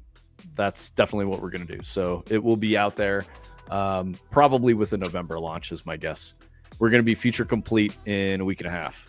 Yeah, and then it's bug bashes, polish, the little things. We're really focused on design, gameplay experience, content authoring right now. We've got spatial audio figured out. We've got multiple systems figured out for like infinitely generating pathing and keeping the whole Lost Woods vibe intact even when you go inside of the house. The whole story's written. We got a logo. We've got graphic design, getting figured out. We're getting some fonts this week. We've got a lot of audio in. Wonderful help from some really cool and talented musicians and audio designers. Brightside's Girth Gang, Brightside contributor track as well, which is really cool. Brightside, now that you got Pizza Game out there, don't forget to give us the thing you want us to put into Dread as an Easter egg for Slice and Dice. Let's see. Microsoft also saw Valve hardware sales with their Steam Deck dropping, lowered their stock number, and that's when AMD too many min unit purchase bit them. I got it. Even making the release announcement last night, I'm fucking scrambling for the most random Dimension poster art. Yeah, no worries, bro. Take your time. I just want to remind you, don't forget. Yeah, Tony said preparing graphic designer. Yep, absolutely. The amazing Ramblin' Rose, who's done all of our graphic design for us. Tony's done some too, but yeah.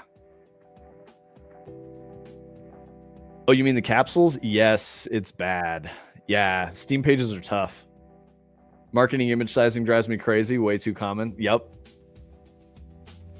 Fucking marketing. Hate those guys, but also love those guys. I'm sure you can relate, Stevie, if you're still hanging around. The job is very, very important. It matters a lot. And there's a lot of risk and a lot of high stakes for marketing people. If you do it right, it makes shit go to the moon. If you do it wrong, you've spent a lot of money and people are really fucking mad because you made them jump through hoops to do a bunch of shit that didn't work. So it's a tough job for sure. And then if you're like Brightside and you're doing it all on your own, you're just like, fuck, man, I'm in a box. How do I do this? So yeah, it gets pretty crazy. Okay, so if you guys are wondering what Tony's working on, it is the transition from the interior of the house out into an infinite forest, lost woods type of a thing, in which the player can go in any direction, but they will be guided through the space, provided that they continue to move towards some lights, and then they will go back into the house and transition into another liminal space. So we're using the house as a transition between the liminal space archetypes. And that will culminate in the end of the game. You go through the last transition and some interesting shit will happen. I think right now with all of our ideas, we're probably near like a multiple hour experience, but for scoping, the original design was meant to be 20 to 60 minutes. So there's some features that are already like on the chopping block, ready to get cut and, just not developed so that we can hit our goals with this, but it'll be okay. It'll be just fine. And I think there's a lot of stuff that is working really well and firing on all cylinders with the game so far. So yeah, very cool stuff.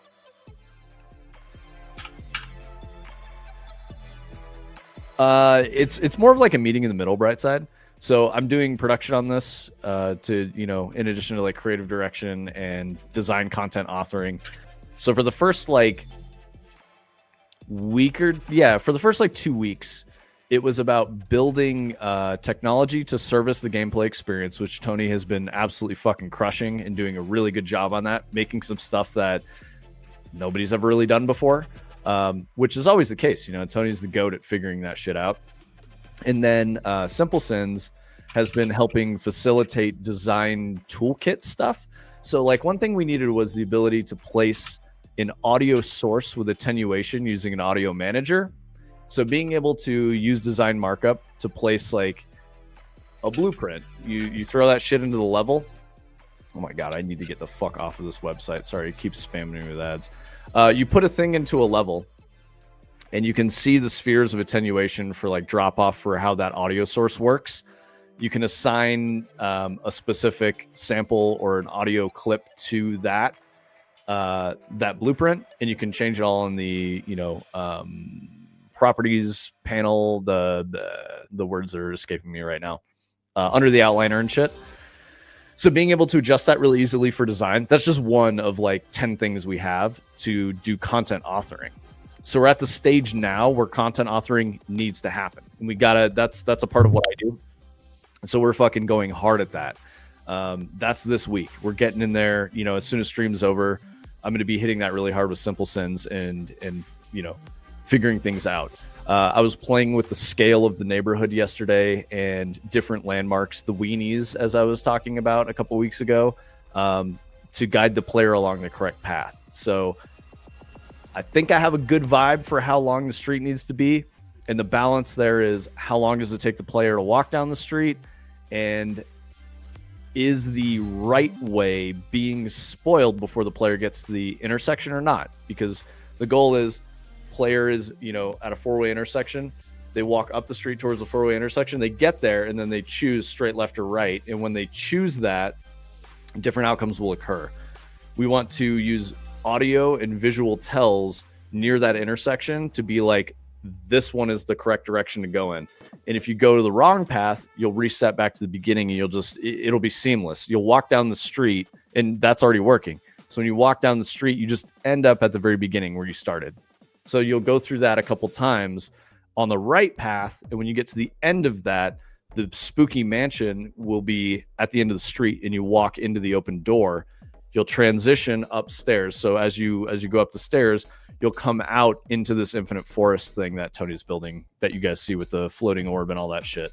So from there, you'll move through the forest, and you'll go back into the house, go up the stairs, go to the next transition in the next liminal space. And then that will culminate in the very last one. When you get to that room, it'll be a dead end, and you will interact with this fractal antagonist, and then you will awaken back at the beginning of the game. We'll roll credits. There you go. And was it all a dream? What is this? All that other shit. So that's where we're at with the whole thing. Yeah. So one thing I do, Brightside, that I really like is you need to give a lot of space for every idea to live, but not all the ideas will. So there was this concept in AAA. There was this interview. I can't remember who said it, but they were like, you need to be ready to kill your babies. All of these things are great ideas. They're all really fun, but they don't necessarily all work. But you have to give them the space to live a little bit. So you end up with like 20 ideas, and you end up shipping 3, because that's how it works. A lot of shit gets cut because it doesn't necessarily fit, or the cost to build the feature in terms of time and energy is too high for it to actually make the experience more meaningful. So that's a part of the production and direction exercise, is like, you need to be able to know that. That's why I say strong vision matters more than anything else, especially in this kind of a role. If you're like the idea guy, the main design guy, the person who's like coming up with the game and all that, if you can't do that shit, the whole team's going to struggle, and everyone is going to be lost and having a hard time, wasting their time building shit that you don't need and then cut later, right? So that's kind of the way that I'm able to do it, is I can see this thing, play the game in my head over and over again, and get a sense for it. But one of the things that I really need to make more determinations about what we build and what we keep and what we develop and iterate on is playing the game end to end. And that's what Tony's working on right now, is standing that end to end feature up so that we can go from the very beginning of the game to the very end of the game, at least in white box. And knowing that will give me an idea of how long did it take me to get through here, which parts of the experience are working and which parts are not. And then that's where we make cuts and refine the experience and shape the clay, Wait, what did I quote?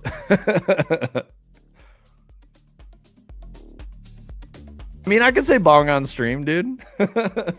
I just say all kinds of wacky shit. I try to catch myself before saying something crazy, and then I just say crazy shit. Kill your babies? Yeah. Well, I was quoting someone else. That wasn't my analogy. Yeah, it was what fucking designer was that? Hang on, I gotta go look up who said this.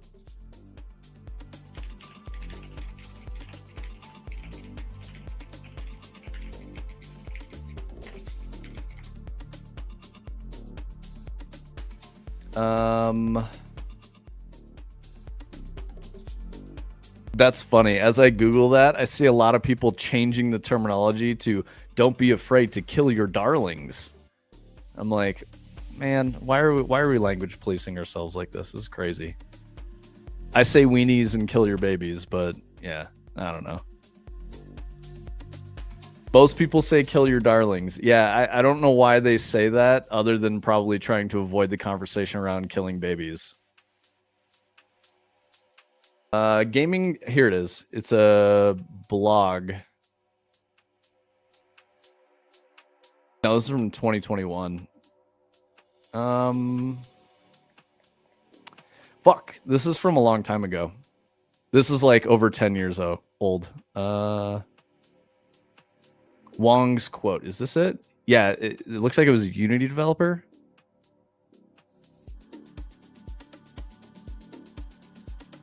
Ken Wong.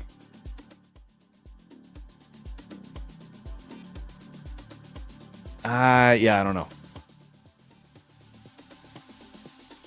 I don't know. Anyway, it's a turn of phrase. I didn't come up with it. Someone else did.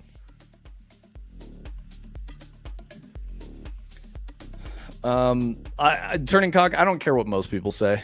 Like that's how I do. I say what I want to say, and then sometimes it comes off really fucked up, and people are like, "Wait, what did you mean by that?" And that's always a good thing to ask me, because I probably don't mean what you think I meant when I said a thing. I use a lot of metaphor and abstraction in my speech. What's up, the other Zek? Like 3 or 4 times I had soft launches that would have me crazy focused on only the important stuff. Yeah, that's good, Brightside. Deadlines are a huge factor in that. Yeah. If you don't have deadlines, you will make a game forever and never ship it. So I highly respect the fact that you stuck to your deadline, self-imposed.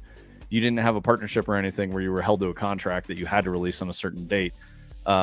But huge respect for being like, this is what I got to do. This is what I'm doing it. I'm fucking getting this bitch out the door. And, Slice and Dice Pizza Survival is out now on Steam. Go wishlist it or buy it. Other Zetch, the phrase I used to hear the most was, there are no sacred cows, only sacred hamburger, but that's completely different axis of weird idioms. Yeah, exactly. Like which controversial statement do you want to make? That's why I don't care about language policing, turning cog. Because like there's many ways to speak in metaphor that is going to piss someone off or offend them. And whatever. I'm just going to pick the one that I heard first, I'll call a hero object in an environment a weenie, because Disney came up with that. Obviously a problematic person. I'll say kill you, don't be afraid to kill your babies, which is obviously a problematic statement in 2025. But I don't mean literally kill babies. It's a metaphor, That's why I also decided to do early access, because now I can include the community in some new ideas and we can trim the fat together. Nice, Brightside. Yeah, it's really hard as a solo dev to build the thing in a vacuum. You've heard me talk about a brain trust a lot. I hope you have one. If you don't, you should begin to develop one. Get a group of people that you really trust to be honest with you and help you flesh your ideas out. And get to the thing that you're trying to make. Get to the good idea. And when you have that brain trust, you're going to be making better stuff faster, and you'll hone in on the good ideas in a better way. Instead of me being like, well, I could push this back another month or 2. Yeah, don't do that. That's not helpful. Unless the thing is really bad. If it's bad, then you sometimes do need to push things back. Speaking on that specifically for Dread is not bad. There's good stuff here, really good stuff here. So I know we're going to hit the target, because I know what we need to cut and what we can't cut. So yeah, we'll be in good shape. I've done this before. And again, it just comes from experience. Like it's really, really hard until you've done the exercise. And then when you do the exercise, you just get better and better at it.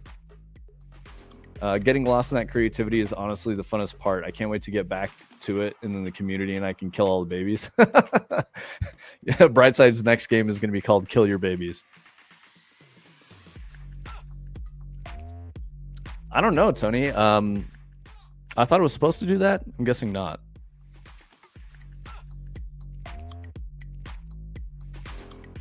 You're muted, brother. Yeah, no, I don't know why it's doing that, because like right now it must be the destroy actor, because there's like this fake ground that has this hole in it here, and then when I hit this collider at the top of the stairs, it spawns in a ground that doesn't have a hole in it, which is turned on right now. So that just happened. The old one's still there, but when I turn on the thing, even if I don't destroy it, like I can just set its visibility to not visible rather than destroying it. But if I do that, then I gotta generate. Yeah, then we're gonna get a white flash. Yeah, Brightside, I think getting lost. Oh, I see that. Might have to hide it with a screen effect, Tony. No, I don't think that should be necessary. Okay, but we always can. That's a lever we can pull. Every time I have a problem, you're like, let's hide it with a screen effect. Yep, I do be saying that all the time. Okay. Brightside, I think I'm just speculating here. You know, parasocially knowing you as I do from the internet for a couple of years, getting lost in the creativity is the funnest part for you because I think you have strong vision. You know, I think the only thing that, or the biggest thing that probably gets in your way is execution on that vision. Because you're a solo dev and you've only been doing this for a short time, you're still learning along the way. But I think you know what you want to make a lot of the time, and you've got your own vibe. You have your own style and feel to the stuff you make. That's music, that's your stream, that's your games, and that is the hardest thing. You can't teach that shit. It's something that comes from like experience, which, you know, is wisdom. It's knowledge over time, right?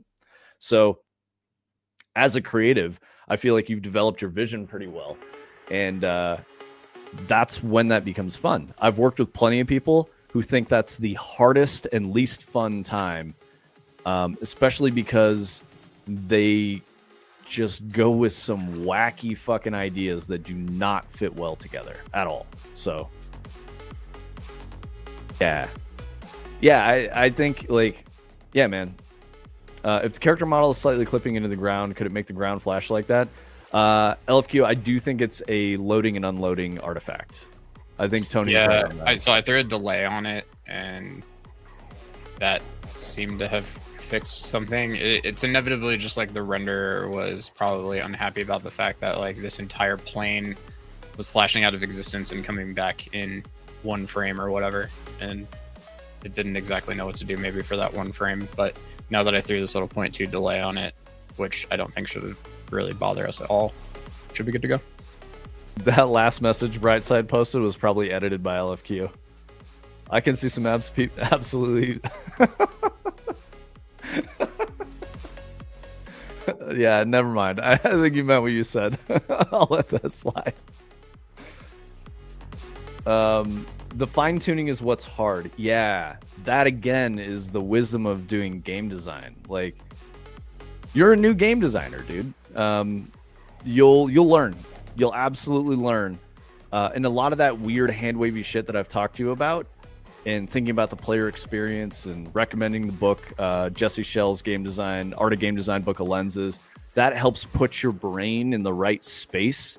Because what you can do is you start being able to shift your perspective to be like, you can trick yourself into being like, I've never played this before. What is this? Even though you made the whole fucking thing, you can be like, I've never played this before. What is it going to be like? And then you'll start to see where things don't like stand up well and how to fix those things.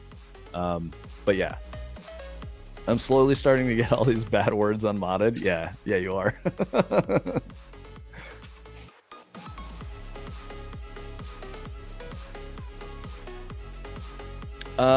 Yeah, that's the hardest part for me, Brightside, just working in a team, is when, especially early on, more junior game devs want to have their idea in a game.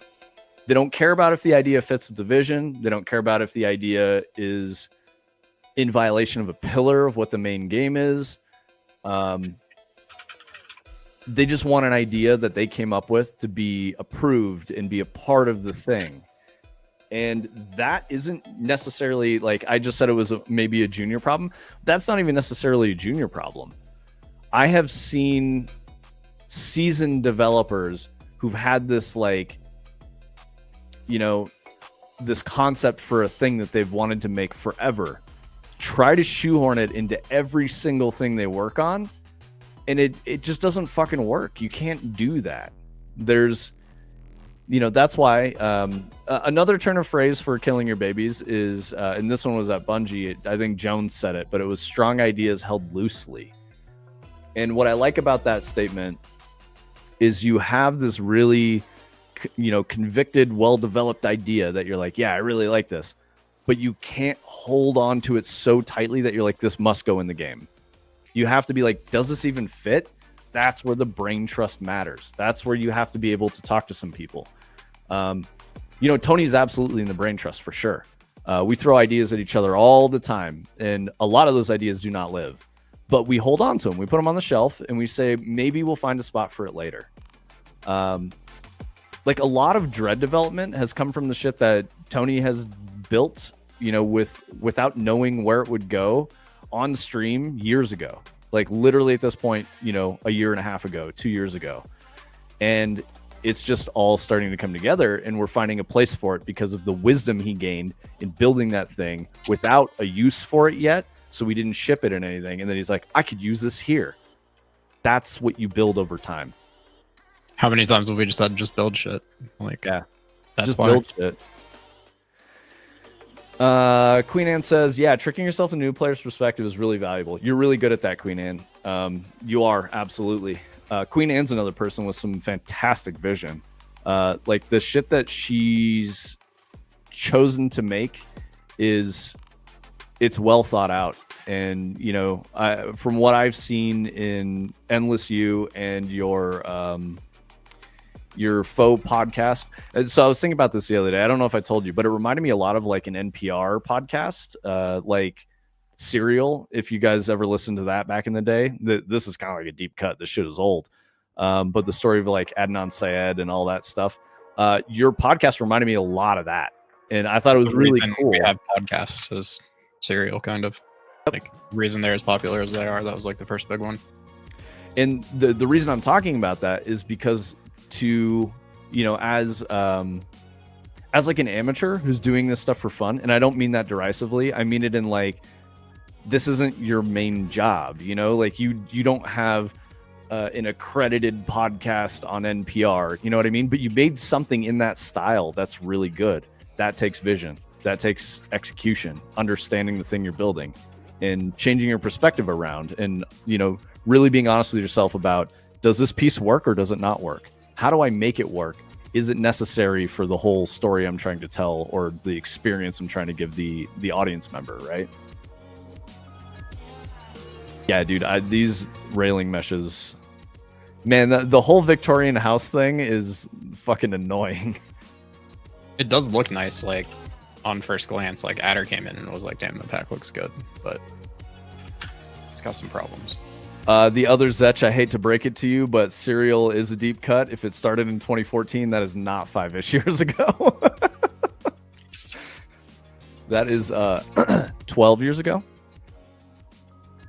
But, hey, time is a flat circle, as they say. It is non-linear. But yeah, I mean, I'm old as fuck, so for me, the 90s seems like it was 5 years ago, which is weird. That's a very strange feeling. I think it only gets worse as you get older, which is probably why boomers are so fucking weird. Thank you so much. Amateur just means you're doing it for the love of it. I think that's not a bad thing. Exactly, Queen Anne. And you're transitioning from doing it for the love of it to doing it professionally. And that's really, really good. Like you're starting from a really great position. So I'm trying to be positive and encouraging in that. And that's why I was saying, turning cog, I can't really police my language. I'm just who I am. And I don't mean to be offensive. I'm not trying to hurt anyone's feelings. The words I say are the words I say.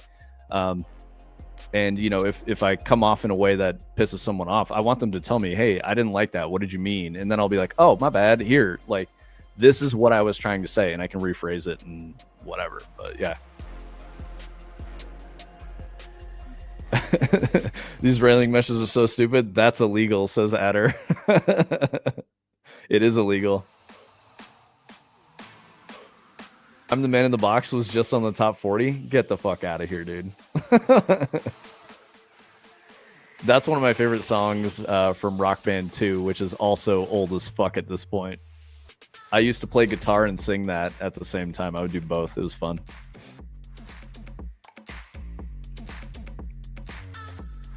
Yeah, keep going, Queen Anne. I want to see what you make. I think you're going to make some really cool shit. This is just the beginning. Like, really, this is just the beginning. You're going to keep making awesome stuff. Also, for any of you guys who are older and you're new to game dev and just getting into it, time is a flat circle. It doesn't fucking matter. Like, you know, I started making video games when I was 30, and, you know, I'm almost, I should say, I shipped my first game when I was 30. I started making when I was like 27 or something like that. So,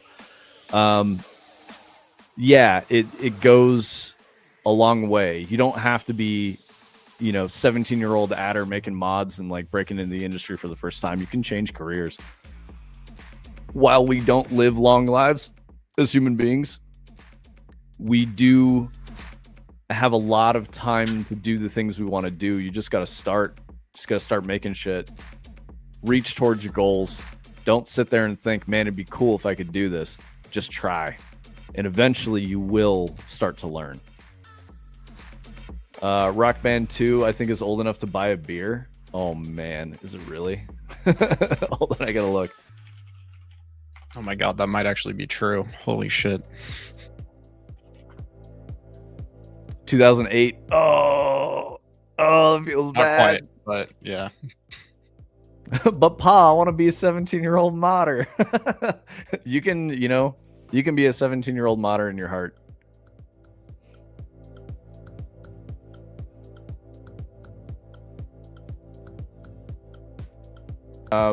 But yeah, I'm not trying to diminish Adder's experience either. Adder is like very fucking driven. That dude is really serious about the shit that he's passionate about. And instead of talking about his dreams, he goes to live his dreams. And that's, you know, Shia LaBeouf type shit. Just fucking do it. It's good advice. Just build shit. Yep. Let me know, dog. I've been getting back into modding. Oh my god. Adder, maybe don't do that. I don't want you to go back to being a modder. I think you Bro, how are you gonna outcompete Ultra Dynamic Sky if you're making mods? Come on. Yeah. I think like the industry would be worse off without you in it shaping the future, bro. It needs you. Others that I'm going to interpret this as permission to implement a decal renderer the way we do it in forward render in 2006. Copy and clip is still totally relevant. I mean, do whatever you want, Zech. My employers don't want me to ship my standalone tool right now. Yeah, of course they don't. They got to hold on to that secret adder juice, put it in a bottle, sell it with their own label on it, dude. We're going to have a lot of stuff to show off by November 7th, hopefully. So I'll mention when that's ready. Yeah, please do, Queen Anne. Yeah, take his money at her. Send him your Cash App. I'm currently reverse engineering Splinter Cell for the OG Xbox. I'm pretty sure they use the same Morrowind trick of rebooting the title for preventing memory leaks. Yes, they did, Lander. Nice. Yes, they did. Stevie comes back to the words, that secret adder juice. Yeah, you don't know about that. Dude, remember when Randy Pitchford was saying that people should restart their Borderlands 4 every hour or so to fix the memory leak? They should have just put the Xbox thing in there. It's already been figured out. Amazing. Yeah, Stevie, you've been doing a good job of not watching the stream so that you can duck the spoilers for Dread. I don't know if you were here when I was. I know how it works, and I already get lost because of the way that it is. So, in which part? Just all of it. Like I start walking around the neighborhood or the forest or something. Like you get lost. You can't.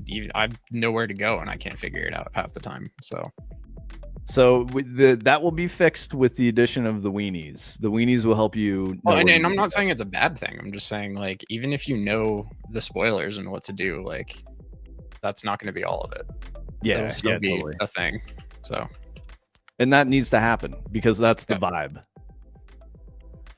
Randy Pitchford is a goat for telling him to restart because BL4 mem leaks. Yeah, absolutely. That's what I'm saying. I like Randy Pitchford for that. He's, you know, obviously it's annoying as fuck, but he's the heel. He does it. He's I kind of appreciated when he was like, sorry that the magical AI upscaling technology that gives you more frames doesn't work as well as you guys want it to. Like, I don't know. Like, Yup. he was literally like, just refund the game if that's how you feel. I don't know what He's to like, tell shut you. the fuck Like, up. Get out of my DMs, nerd. Yeah, amazing. Yeah, Stevie, it's coming together. It's gonna be good. It's got the secret Tony and Viper juice, you know. I don't know why I call myself Viper. Tony and Vince juice. Viper maybe because of Adder, because they're both snakes, but whatever. Been watching the streams and I have no spoilers yet. Nice, that's good. Stevie, I was saying that I wrote a whole story. So if you're interested in that, I will need to do some editing passes on it to clean it up a bit. But the story is for the team, so we know what we're making. Also in the Discord, I threw a Sora 2 video in there. So if you want to go check that out, Stevie, that'll give you some of a hint at the vibes in the neighborhood. Bright side. I'm still laughing at that. Omni says more weenies. Hell yeah, dude. The weenies are going in, man. I don't know if you pulled latest and saw what was going on, but I did some adjustment to the segment length and the plots for each street to make them longer. We were at 3 plots. I bumped it to 5 and started placing the Spooky Mansion on the right ways. And I have different iterations of the Spooky Mansion. I've got one with no lights. And that's like too dark. I have one with only interior lights. So I'm going to start playing with those. I want to say we probably want 5 or 6 right path segments to get to the end. But again, that's going to be feel. I need to know how long the players in the neighborhood. So if they're in the neighborhood too long, it'll be too boring. We don't need that. It needs to stay like fresh and interesting the whole time. So if you're potentially only taking wrong ways and you're extending your playtime by a couple of minutes doing that, that's not good. So yeah, the end-to-end playthrough is really important for determining like the right scale of the neighborhood. I do like the street width. I think the street width is perfect, Tony. So I don't want to fuck with that at all. It's configurable though. Yeah. But the street width, as far as I'm pretty sure, I went and like at least Google Maps measured my childhood suburban cul-de-sac street because I thought that would be a good width. I'm pretty sure that's what it's set to. So it feels correct. Like it feels like what I would expect. If I narrowed it too much, it would probably feel like a street in Boston, some weird, like windy, super tiny 1-lane road. And that seems wrong. It's not suburbia. I'm gonna pull tonight. I'm just like walking in a straight line here forever, guys. So keep doing this for a couple of minutes and then we'll get the stream shut down. Hell yeah. I'll probably be I try to do the Voronoi material thing tomorrow. No worries, man. Still not positive I can even figure it out, but could be interesting. Otherwise, we'll just kind of keep doing what we're doing here to some extent. So, holy shit, Adder! Wait, what? What was the context of this? I once had an interview where the dude walked in with formal slacks on, Vans, a street dweller scented poncho, and deadass said, "Call me Dragon," when he shook my hand and stared into my soul. He had his resume in a briefcase too. Shockingly, he almost got the job after the roundtable vote, but the hygiene was hard to look past. Dude. Oh, okay. So when I read that, I thought you were interviewing for the job. And this was like an eccentric like business owner or something that you were talking to. But it makes a lot more sense this way now. Got it. Adder, we want it to be a little darker. He's just got it lightened up for the stream. Yeah. So like night sky looks really good here. Adder, there's going to be a day where I'm going to hit you up and I'm going to be like, okay, now's the time. We're going to figure out the lighting and the camera settings and all of that. I've been worrying about other shit, but there's going to be a day where I just kind of sit down and like make all of that look a lot better, and I'll need your help. So I'm just trying to get it all put together first so that there's stuff to look at and I know what level of like ambient lighting I'm going to be working with and shit. Lander, I imagine if you were in that interview, just call him that repeatedly. Otherzetch, I'm pretty sure it has some streaming related heap fragmentation issues going on too, so there's a fair chance that there are some fun allocation hitches hiding behind the memory leak. Yeah, we wouldn't know unless we worked on it and looked at exactly what was going on there.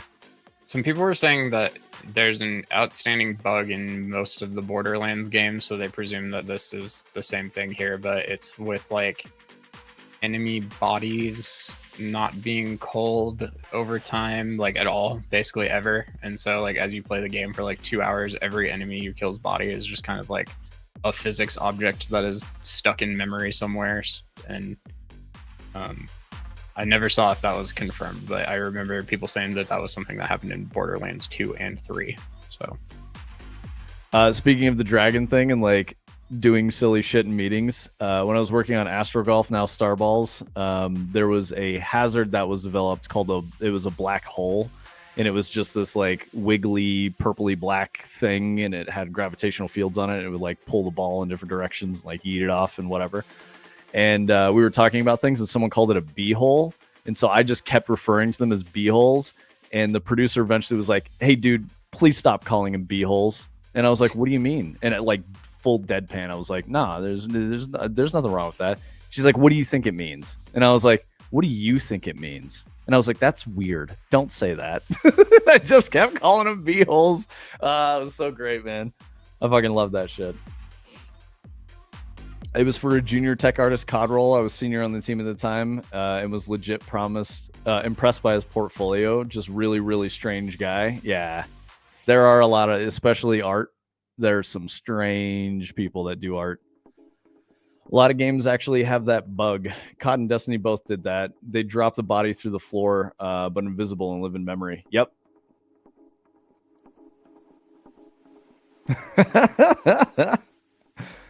Oh, man. What was the context for that, Adder? For CLUT. And how did you say it? Was it like clute? Or too close to the C word, you know? have you guys heard the Let the Bodies Hit the Floor remix with the lizard meme? Yeah. Pretty good one. I got it. Yeah. I mean, honestly, man, like, that shit's funny to me. Exactly, Stevie, you get it. The Clut Commander. I swear, HR, I only called him a Clut. No context to any vibes. Only vibes. I mean, I still think it was funny that at Bungie, the like collider blocking players from moving in certain directions was called the PP blocker for player pill blocker, and it was waist high. Or no, sorry, it was the nut blocker. And then they didn't like that because it was too suggestive. And so they renamed it to the PP blocker because PP meant player pill, and that killed the whole conversation because they're like, well, technically we can't push back on that. Which reminds me, when I made the Whisper, I used the Taken Portal asset because it existed in files. It was already built, and I used it, and then somebody looked at the content and went, "You can't use this." And I was like, why? We shipped it. It was in the Taken King. It's in a bunch of other releases. Like, it was in D1. It's in D2. It's used for the Taken invasion event and public events and all that. And they go, it's anatomically suggestive. And I was like, of what? Like a bodily orifice? And they were like, it's suggestive of vulva. And I was like, what the fuck? I was like, what are you guys looking at? I was like, it is a like Terran space-time that is black and purple. What the fuck is wrong with you? Why would you think that looks like human anatomy? And they were like, no, we can't use it. And I was like, I'm gonna use it. I was like, that's a simple matter. I'm gonna use it. You guys, if you guys want to get this out of here, you need to make a new Taken Portal because it exists in the game. You haven't deprecated it. You haven't replaced it. You're telling me there's no option and it's critical to this experience. It will be in the game. And they lost that fight 100%. They did not win the fight. It was just fucking stupid.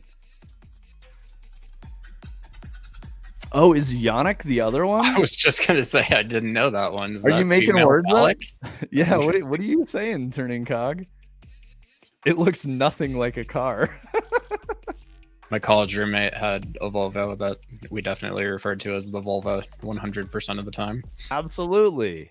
Yep. Guys, it's real. Why are we pretending that shit ain't real? It's fucking real. I think people just reach sometimes for like the weirdest fucking thing to be upset about. And it's like, why are we doing this? Can we just not be like, let's just be adults here and recognize that like everybody poops, you know what I mean? Fucking relax. As long as you're not being gross with it, it's fine. Who the fuck cares? Oh, scary dog bark. Jump scare chat. Yannick is indeed the term. That's cool. I'm glad I have a new word added to the lexicon. It's in other games. It's been shipped. Was not suggestive then. Literally, Queen Anne. That was the conversation I had. I was like, you guys did not deprecate them. It exists in the game. It is there. I'm not going to be held back by, you know, some weird bureaucratic process where you guys decided this was, you know, suggestive of female anatomy, because that's a weird fucking leap. And I don't care. If you're going to make it a problem, talk to the producers. And the producers were like, nah, nope, it's already there. It's going in. I had one meeting where they were like, hey, you really pissed off the VFX guys. And I was like, why? And they were like, because this asset. And I was like, it was in the style guide. They said, if you want to use it, here's a link to it. And so I used it. And I was like, this is some decision they decided to make on their own. And of course, the whole production team was just like, yeah, you guys can't do that. You can't stop, you know, design from building things with features you approved. You just can't do that. So it was a very short conversation. But again, like I was saying, this attitude that I have of me being me makes people really mad. They don't like that. So they weren't a fan of me because I was like, oh, I'm sorry, your sensibilities. And I'm like, you fucking made it.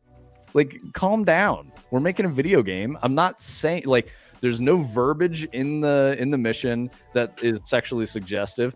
There is no interaction that is suggestive. It is a portal in space-time. You don't even physically walk through it. You hold down a button to interact and load a mission. So shut up.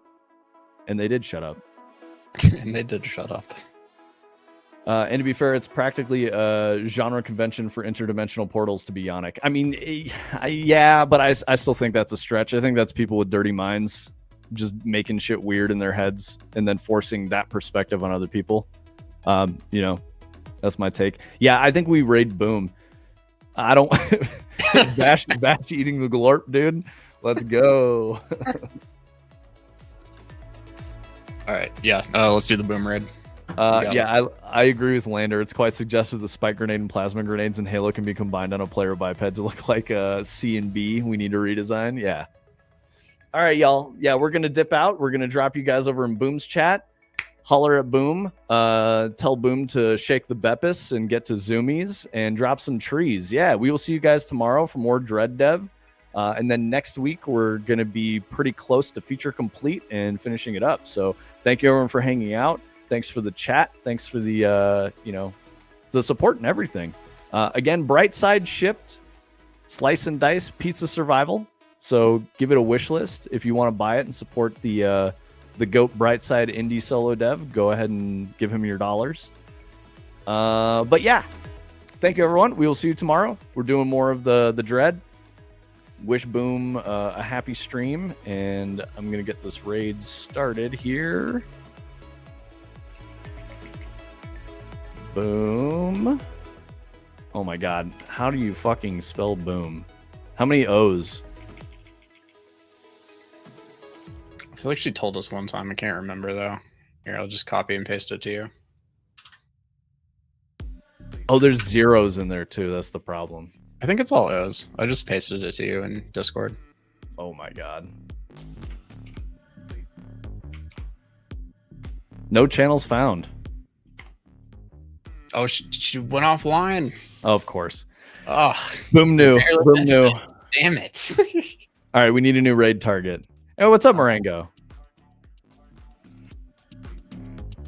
I got nothing. What a troll. Absolutely troll. Yeah. She knew. She was watching and she's like, oh, they're going to raid me. No, I'm out of here. Well, the only other suggestion we got was the Gruel stream, so we could go with that. I do not want to raid the Gruel stream. I'm not in for that. Okay. Well, no raid. That's no fine. Raid. Yep. Unless somebody else went out right now, but then we're going to go. So peace. 3, 2, 1. Goodbye. We love you guys. We will see you tomorrow. Thank you so much for the support. More Dread Dev tomorrow.